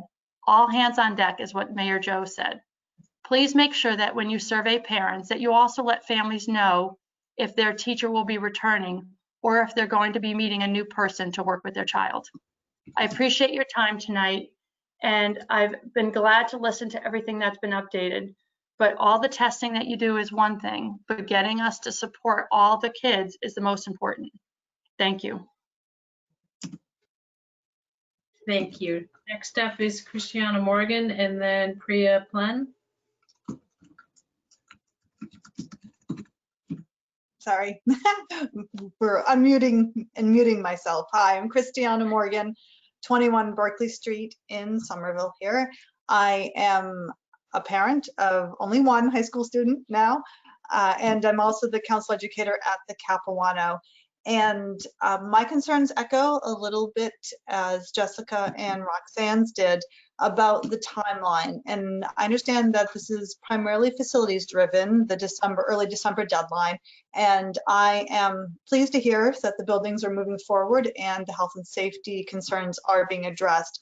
But speaking as someone who works with early childhood and knowing the amount of time it takes to adjust these young learners to a school environment, I just don't see how bringing them back in early December for 4 to 6 meetings before we break again, only to bring them back in January.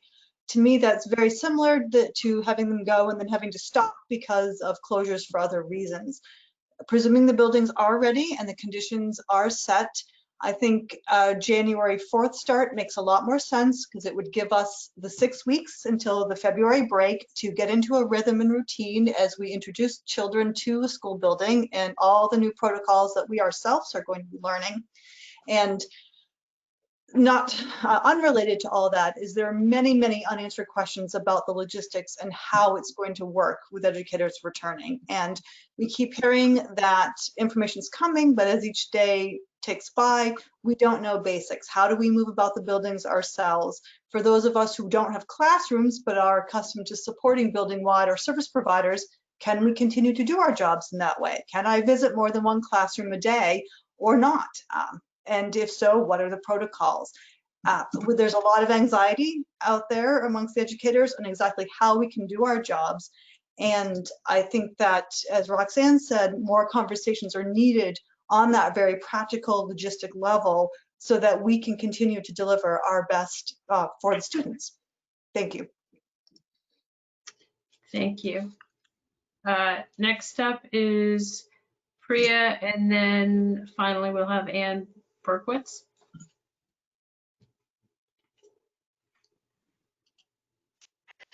Hello, my name is Priya Pline. My address is 5 Colonial Village Drive, Arlington 02474.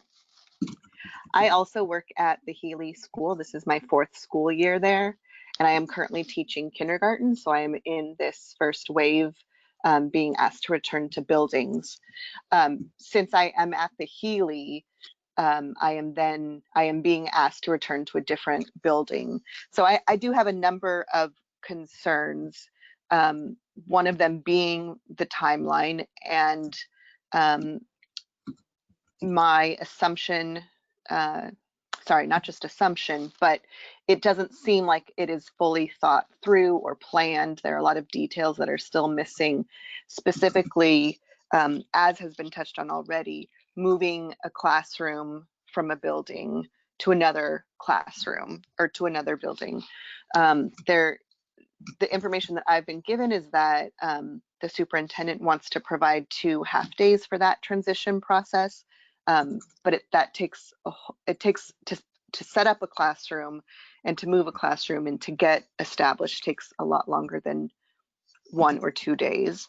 And there's also a lot of other details that don't seem to have been thought through as far as that goes.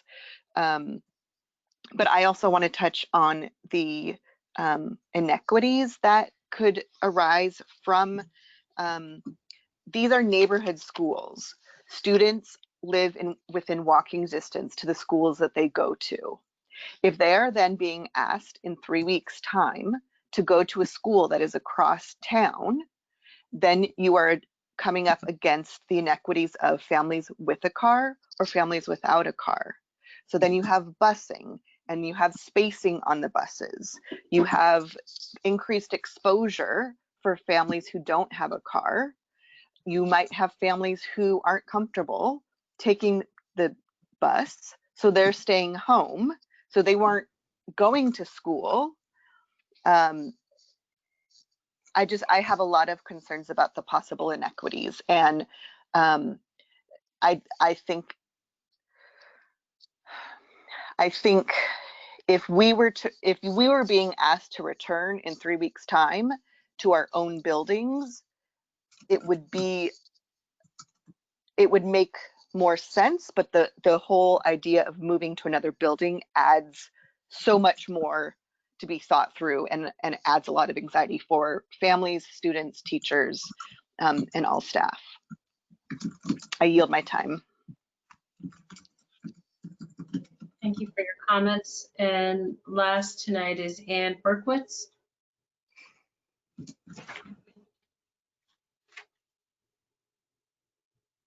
Thank you. Thank you. I want to say, have you met a special ed class? I have 4th through 8th grade. There's constant bickering, fighting. They're all different levels, all different abilities. And I've always said to myself, wouldn't it be wonderful? I could take them for half an hour, one-on-one, and I could get so much more done.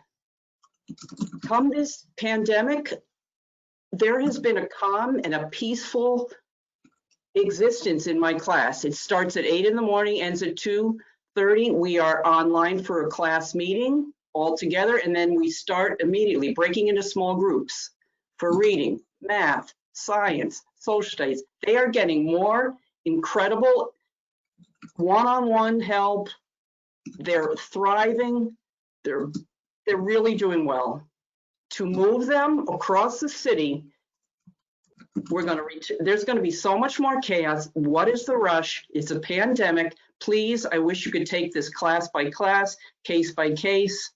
Ask us what is best for our students. And I'm telling you, staying virtual right now makes more sense than uprooting and trying to get them in a new school.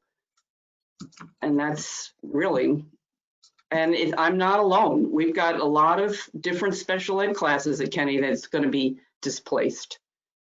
And we really question how that's going to pan out. So I'm hoping like April vacation or whenever the Kennedy opens sounds fair. Then we can have a fighting chance, get fresh air and be outside, and we're all together and not excluded over there at Genciano. Thank you so much for everything though, really. Thank you. And that concludes public comment. I do want to recognize that City Councilor Tatiana Ballantyne has joined us, both as a city councilor and also a parent. Welcome. We will now, I'm going to take an item out of order. The next item I'm going to take is new business in the acceptance of FY2021 grants. Ms. Morgan, would you like to join us and present the grants that we are considering tonight? Yes. Can you hear me okay? Yes. All right. Thank you very much. I'm happy to present information on 3 grants that were recently awarded. One is a $20,000 grant, Educators for Black Lives, a rapid response grant from the Nellie Mae Education Foundation. Nellie Mae Education Foundation's vision really focuses on anti-racism and the work needed to address systemic racism. They have been issuing what they call rapid response funding opportunities to support this work. Under the guidance of Dr. Jessica Boston Davis, we proposed a multifaceted project that would involve students, staff, and the community, with the goal being to shift practice and therefore experiences and outcomes for our Black students.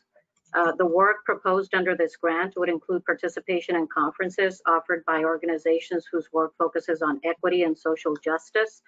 The conferences would be attended by a group of students and teachers and could include such conferences as the National Race Amity Conference, which happens this month, and the Harvard Graduate School of Education's Alumni of Color Conference.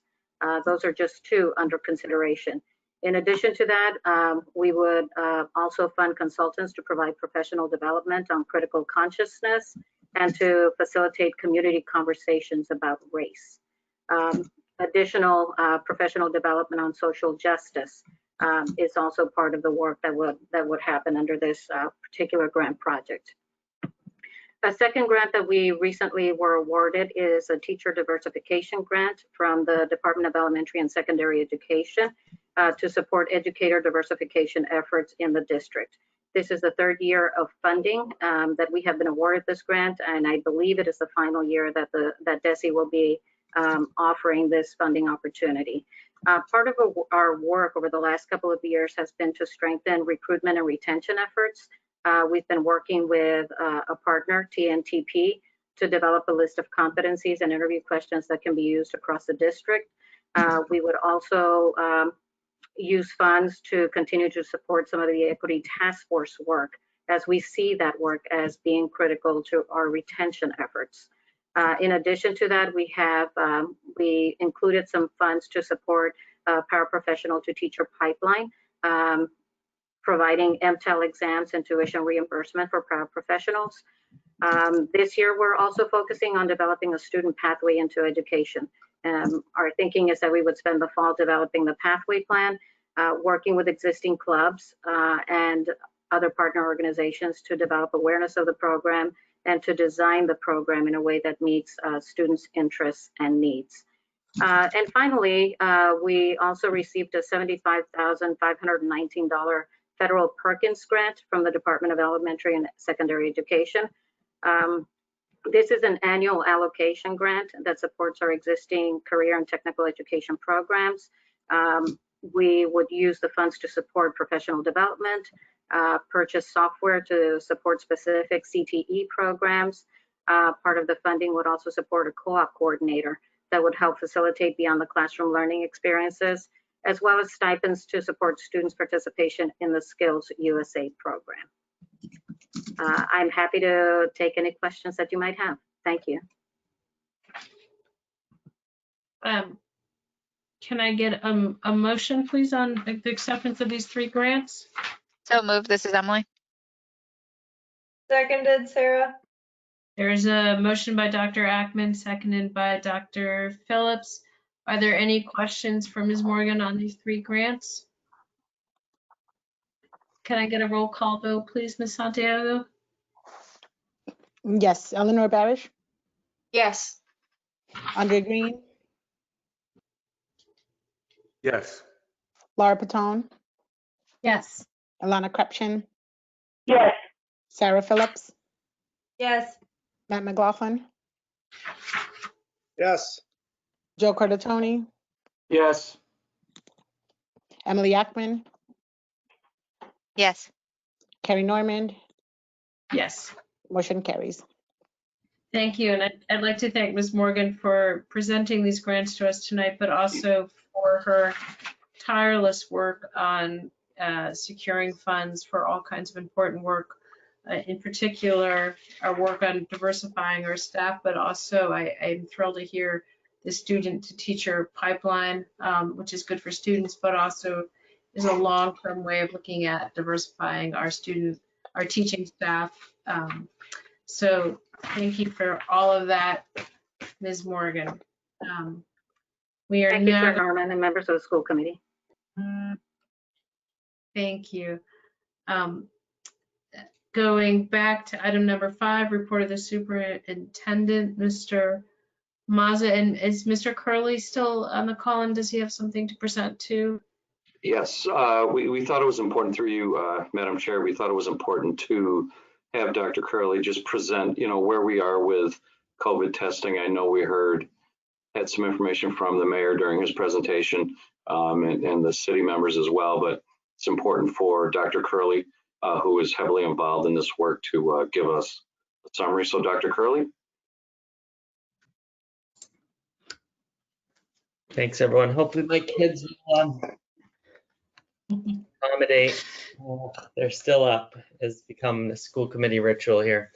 I think the mayor covered it well here, but just to say, the partnership here with Tufts, I think, is really groundbreaking. It will be the most extensive surveillance testing program rolled out, I think, of any K-12 school, certainly in the Commonwealth and maybe in the country. And what we're hoping, to Ms. Patone's question, is that will allow us to, as much as possible, stop any spread from coming in through the door. It will be using the gold standard PCR tests that you would get if you go to your primary care physician or to Cambridge Health Alliance, but it will be doing it in a non-invasive way, in a way that respects our students and staff. And we will be working with each building principal to make sure it's integrated into the schedule with as little disruption into the school day as possible. So I just want to reiterate to anybody who may have missed the town hall, the kind of couple of end slides that we had of that presentation, just to again go over what we're talking about for this December comeback are the first couple of phases: the special ed high needs students, the EL 1s and 2 students, and the pre-K and K students. And those groups would be available per Mr. Raish's update to come back to the Argenziano, the Capuano, and the West Somerville Neighborhood School. So all students and staff would be able to be tested weekly in order to ensure that we're stopping any spread before it comes into the schools. And then all the things that I've repeatedly covered about protocols and practices that we've already have going in school will, in addition to Rich's work with the air quality and HVAC, mitigate any potential spread in the building.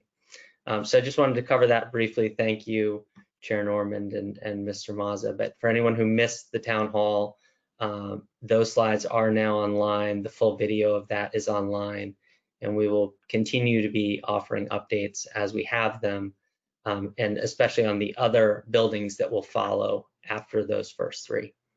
Thank you. Dr. Curley, those slides and the video, I know that they're typically on the city side. Are they also on the school website, do you know? Because I know a number of families have been asking for to be able to see the slides. They are, I believe, also on the school reopening page. I will check that right now, and if not, we'll put them up tonight. Fantastic. Thank you so much for that. And thank you for joining us, and your children did exceptionally well tonight. So thank them for that. Appreciate it. Mr. Mazza, would you like to continue? Yes, so yes, it is my honor through you, Madam Chair, to talk about the superintendent's notes for this evening. First, I want to take a few minutes to thank all of the parents, guardians, and staff members who attended either the staff town hall on Thursday at 4:30 or the community schools reopening town hall, which started at 6 that evening. We know how challenging the last 8+ months have been, and we are incredibly appreciative of the time and energy that this community continues to give toward ensuring that we do all that is necessary to safely bring our kids and staff back to our classrooms. If you were not able to attend the community town hall, you can watch a video of the event and access slides from that event at www.somervillema.gov/virtual-town-hall. We will also be scheduling additional town hall sessions this month, both staff and community, as we continue to move toward our phased hybrid reopening plan to provide additional details on what the baseline and regular COVID testing will look like for students and staff, as well as the safety protocols that will be in place inside of our school buildings. I just want to emphasize how appreciative and proud I am of the work that our teachers and staff have done over the last several months. Over the summer months, they worked diligently to develop a strong remote learning plan aligned to grade level standards that would keep students engaged in their learning. I have been amazed at their creativity and flexibility in providing students a rich remote learning experience. Over the last several weeks, I have seen the same level of energy and commitment from teachers and staff as we have continued to plan for our gradual return to in-person instruction. From the beginning, safety has been at the forefront of our planning and our decision-making. We have been working closely with the city and various community partners to develop a comprehensive COVID-19 testing plan for our students and staff and identify necessary improvements to our school ventilation and filtration systems to safely and gradually return our students and staff to our school buildings as our buildings become available. We all know that in-person learning is the best way for students to learn. I appreciate the thoughtful, consistent, and diligent approach that our community has taken to move forward in-person learning in a safe and sustainable way. Now there's just a few reminders. There will be no classes for students tomorrow, November 3rd, which is election day. Tomorrow morning is a professional development day for teachers, and in the afternoon, students will be hosting parent-teacher conferences. You should have received conference information from your school principals. This week, we will also be reaching out to families of students who have the opportunity to move to in-person instruction in the initial phase of a return to our schools. That includes high needs special education students, students who are level 1 and 2 SEI English language learners, and pre-K and kindergarten students. We would like to get an idea of how many students might be moving to in-person instruction and how many prefer to stay remote, working with SPS educators. Once we have that information, we can finalize classroom and transportation plans. Next Wednesday, November 11th, is Veterans Day. All schools and district offices will be closed for business that day, and classes will resume as scheduled on Thursday, November 12th. And with that, Madam Chair, I conclude the superintendent's report. Thank you for that, Mr. Mazza. We will now move on to item number 6, report of subcommittees. Item A, school committee meeting for finance and facilities from October 14th, 2020. Mr. Green? Thank you, Madam Chair. Actually, with your permission, since I have, and I want to thank Ms. Barish, because the report leans heavily on her notes, but it's 4 pages long, and I think a lot of the events have been, a lot of the information from our conversation have been overtaken by events. So while I will submit that in writing to Ms. Santiago, would it be appropriate, given the time and how much we're going to be meeting this month, to do a summary verbally? Yes, I think that is a lovely compromise. Whenever this is a report out, it doesn't have to be all of the minutes, but it is helpful to submit the minutes into the public record. So a summary would be welcomed. Thank you. Right. I know that, especially given the issues and the fact that things are changing, there are members of the public who would love to be able to watch the changes. So I will definitely submit the detailed information. But for our purposes for the report of the October 14th Finance and Facilities meeting. The meeting came to order at 6 p.m. In attendance were myself, Ms. Krepshin, and Ms. Barish. Also in attendance were Associate Superintendent Mazza, Director and Finance Director Gorski. We began by reviewing the bill rolls, which were approved unanimously on a motion by Ms. Krepshin and seconded by Ms. Barish. We then moved on to do expense reports. Highlights of the expense reports include that the Healy budget item this year looks larger than normal because it involves the money for the Becoming a Man initiative. We then reviewed specifically the COVID expenses. At the time, we had acknowledged that we had purchased enough PPE for student teachers to last for 24 weeks. We had purchased tents, which had not yet been installed because DPW was concerned about the weather. That was going to need some follow-up. But as of October 14th, we had roughly $700,000 remaining in grant money to spend on COVID expenses. The majority of the meeting was taken up by a thorough presentation and Q&A session with Mr. Raich. Some of the highlights for that at the time were that there was the more depth into the process by which we were doing the bidding for the work in the buildings. We had hired an engineering firm at that point, Fritzmeyer and Tachi, PMA, who does the high school, was doing the construction management. And they were in the process of getting their bids from contractors so they could do, ideally, 2 contracts at a time. We then proceeded to ask questions.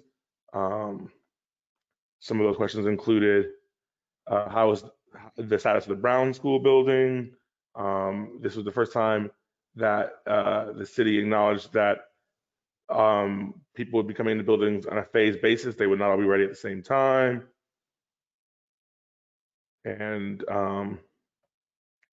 that the school districts would have to decide how to handle using phased buildings. Discussion was made about the historic underfunding of urban infrastructure and how beyond the immediate benefits to COVID, the terrible state of ventilation in public school buildings, especially urban schools, is an equity issue.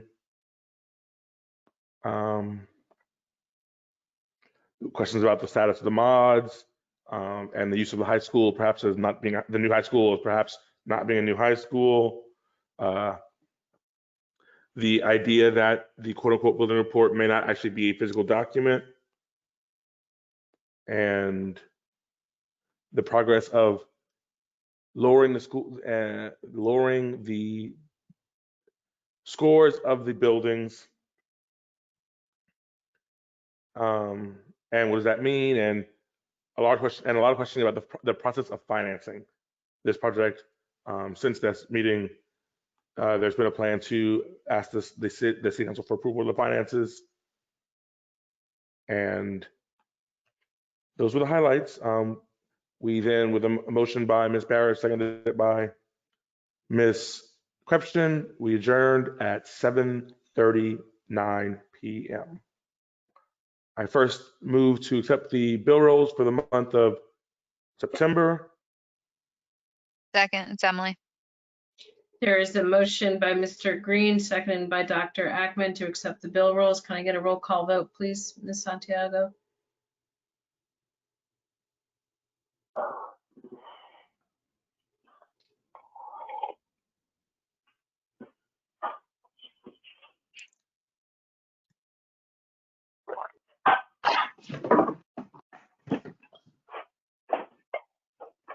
Ms. Santiago, are you? I am, I'm sorry. Eleanor Barish, Yes. Andre Green, Yes. Laura Patone, Yes. Alana Krupchen, Yes. Sarah Phillips, Yes. Matt McLaughlin, Mayor Curtatone, Emily Ackman, Yes. Carrie Norman. Yes. Motion carries. I move to accept the report of the Finance Policy Committee for October 14th, 2020. This is Emily, second. There's a motion by Mr. Green, seconded by Dr. Ackman to accept the report. Can I get another roll call vote, please, Ms. Santiago? Yes, Eleanor Barish, Yes. Andre Green, Yes. Laura Patone, Yes. Alana Krupchen, Yes. Sarah Phillips, Yes. Matt McLaughlin, Yes. Mayor Curtatone, Emily Ackman, Yes. Carrie Norman. Yes. Motion carries. Thank you. Next item is going back to item number 7, new business. The item is the MCAS resolution. Those who are still with us in the audience, in the handouts, you can see a copy of that. And this resolution was brought forward by Ms. Phillips. Dr. Phillips, would you like to speak to this, Dr. Phillips? Sure, yeah. This is the same resolution that MASC, sorry, I'm getting my MCAS and my MASC mixed up. That MASC proposed that we discussed and passed at the last meeting in preparation for their conference. The reason I'm bringing it to you now is that there's several bills before at the State House calling for an MCAS moratorium, and I've been told that state legislatures look to school committees to see who has passed resolutions in support of that legislation in order to decide which way they might like to vote. So I'm bringing the resolution for you here. The only change between the MASC version and this version is that I've replaced MASC with Somerville School Committee and added a line about distributing it widely to the Somerville Legislative Delegation, the Commonwealth Constitutional Officers, and otherwise widely distributed.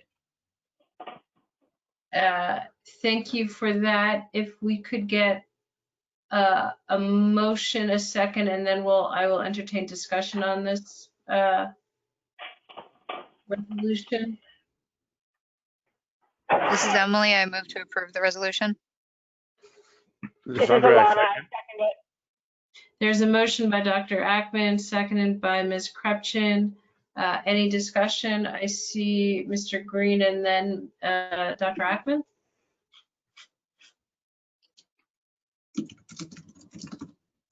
Thank you, Madam Chair. As Dr. Phillips said, this is basically the resolution which I'll be voting on behalf of Somerville in favor of on Saturday's General Assembly.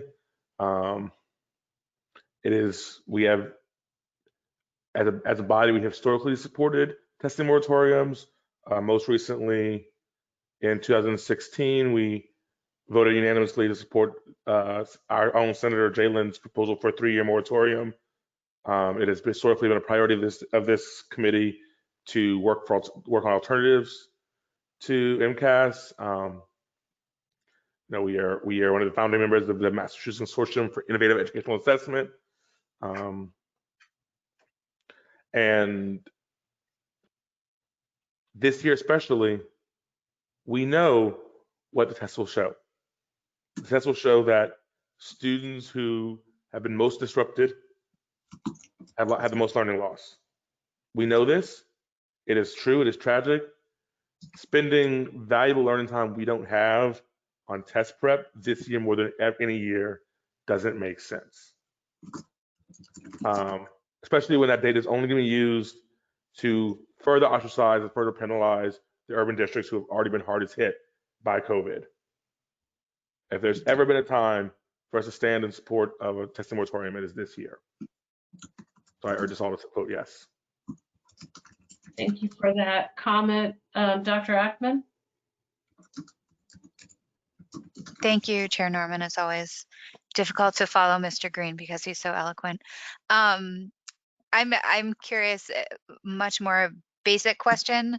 So I know we're encouraging distribution. Has there been communication with members of the delegations that represent Somerville already? And then do you have thoughts or recommendations for how or if we can communicate? And then also through you, Madam Chair, to Dr. Phillips, is there something that you would, we still have 41 attendees. I'm sure some of them are us, but how you would recommend that if people also agree that it is unethical to encourage students to take MCAS this year, and unethical is my word, doesn't have to be yours, how, what they should do as well. Dr. Phillips, would you like to speak to those questions and comments, please? Yeah, really good questions, Dr. Ackman.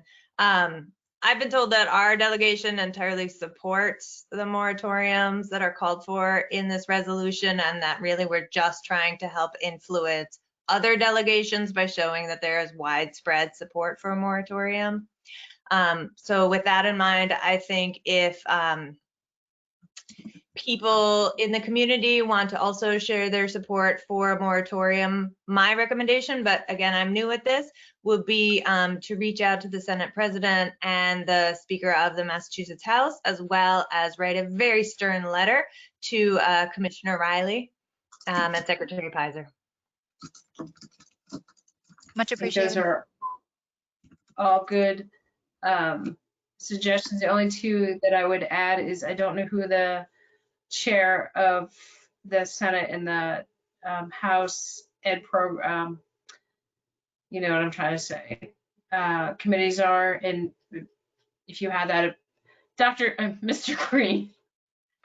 So the chair of the House committee is Alex Peisch, state's foremost MCAS champion, and the chair of the Senate committee is Senator Jason Lewis, who is from a neighboring district. So you probably have friends. I want to say it's Malden, but I always get Malden and Melrose mixed up, and I apologize. But if you have friends in those communities who Senator Lewis is their senator, he would also be a good person to talk to. I want to say Malden, but it's worth looking up. Thank you for that additional information. Ms. Patel? Thank you, Chair Norman. And thanks to my colleague, Ms. Phillips, for pulling this forward, or Dr. Phillips. unfortunately, the state really doesn't have a record of being able to separate the high stakes and punitive measures from assessment, which is a totally different thing.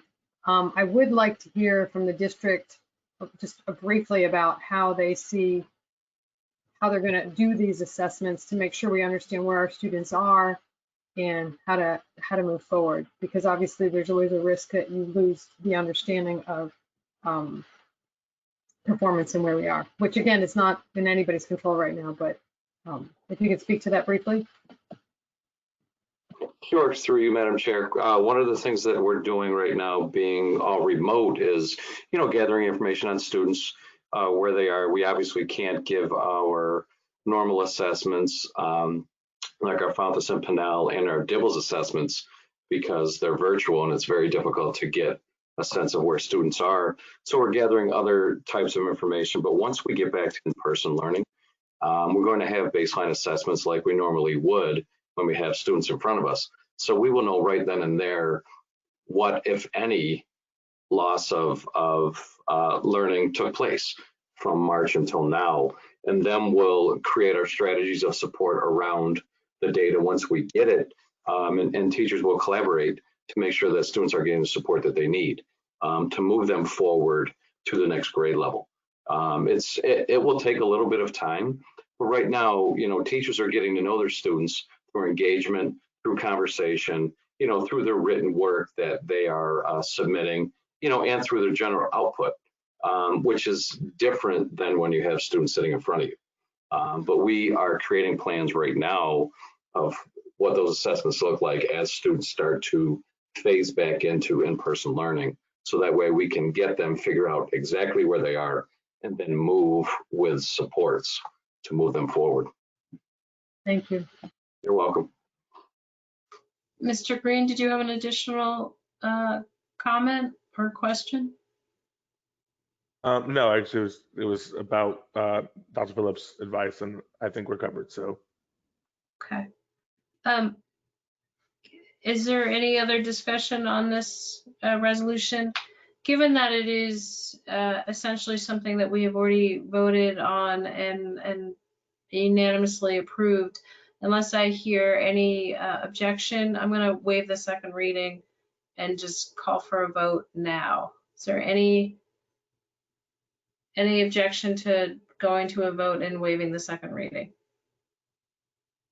Hearing none, Ms. Santiago, can we get a vote, please?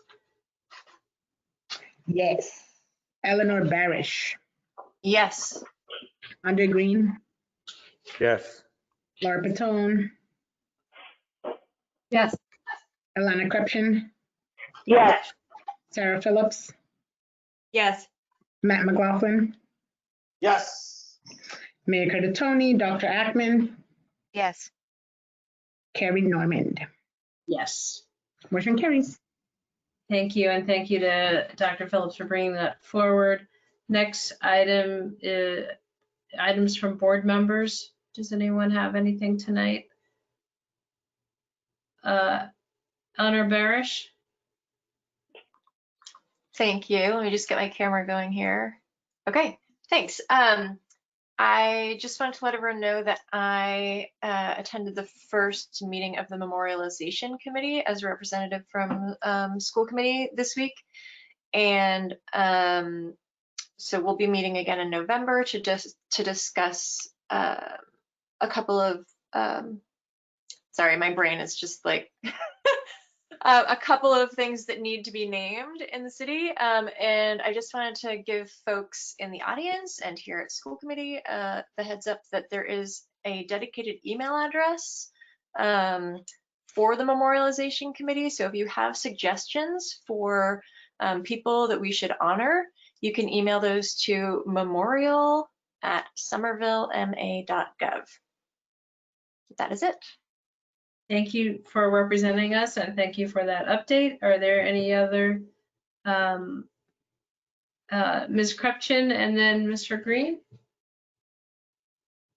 Thank you for that. I was just thinking about our often stated goals of making our policies easier to find and understand.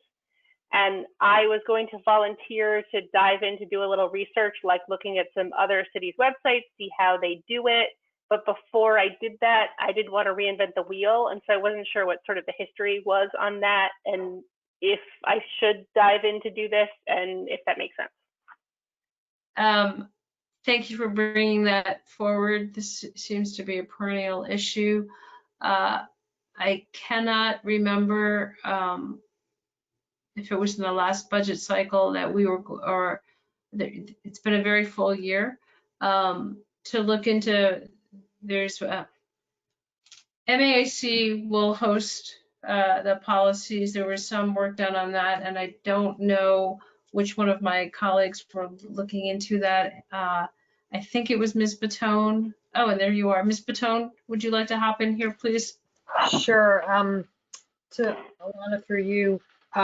Yeah, actually a decision had been made at least a year ago to have the MASC host our policy. Oh, okay. So there was some administrative work that needed to be done to transition all the files, and that was in progress. And I think actually they were pretty close to it, and then COVID happened.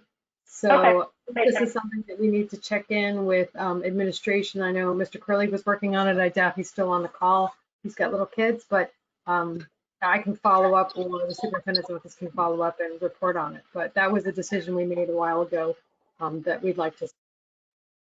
Chair Norman. Yes, Ms. Santiago.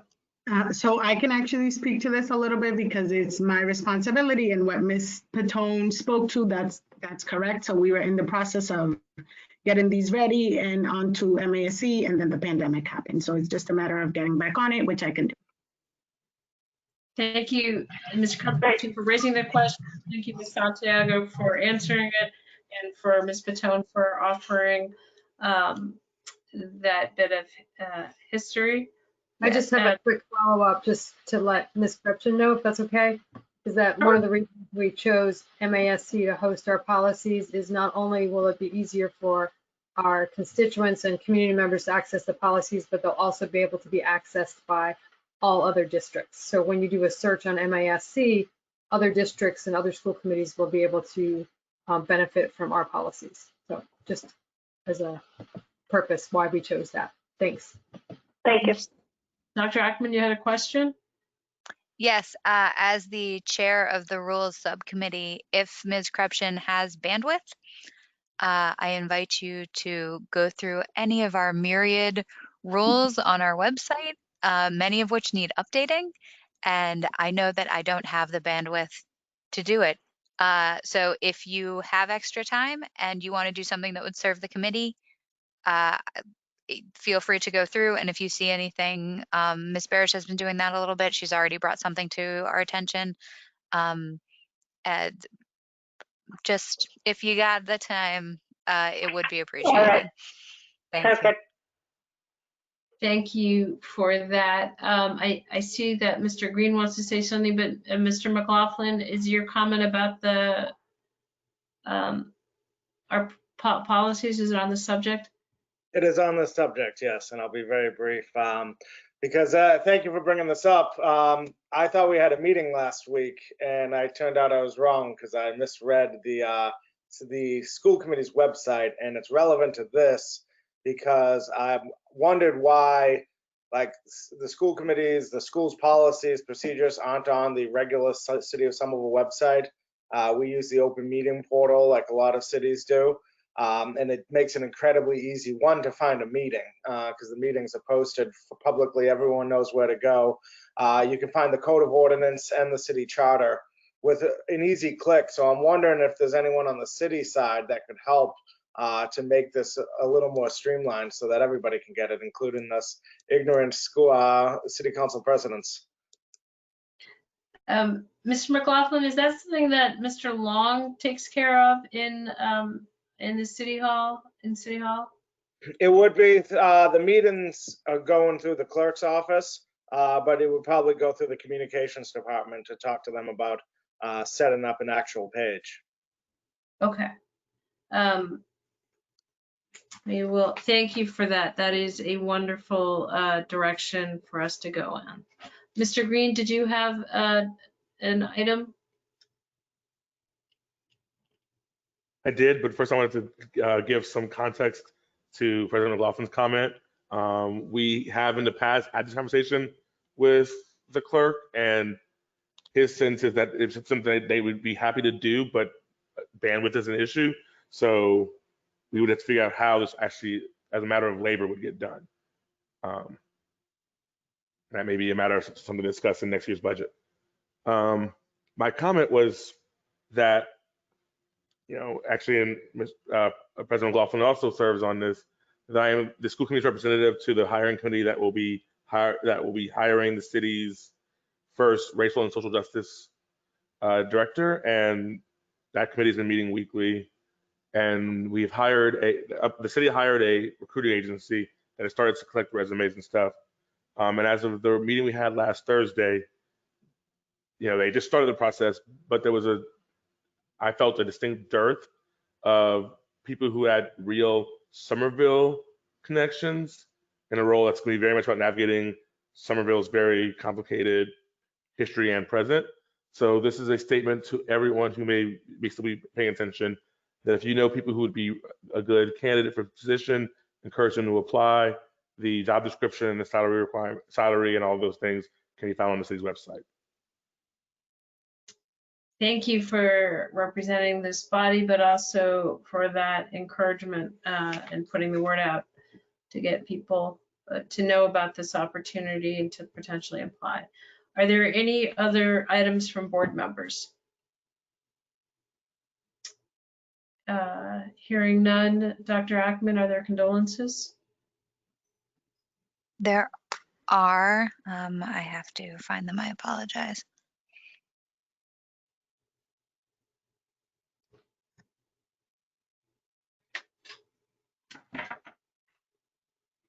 The City of Somerville would like to extend its deepest condolences to the family of John Leach, brother to Julie Salas, teacher at Winter Hill.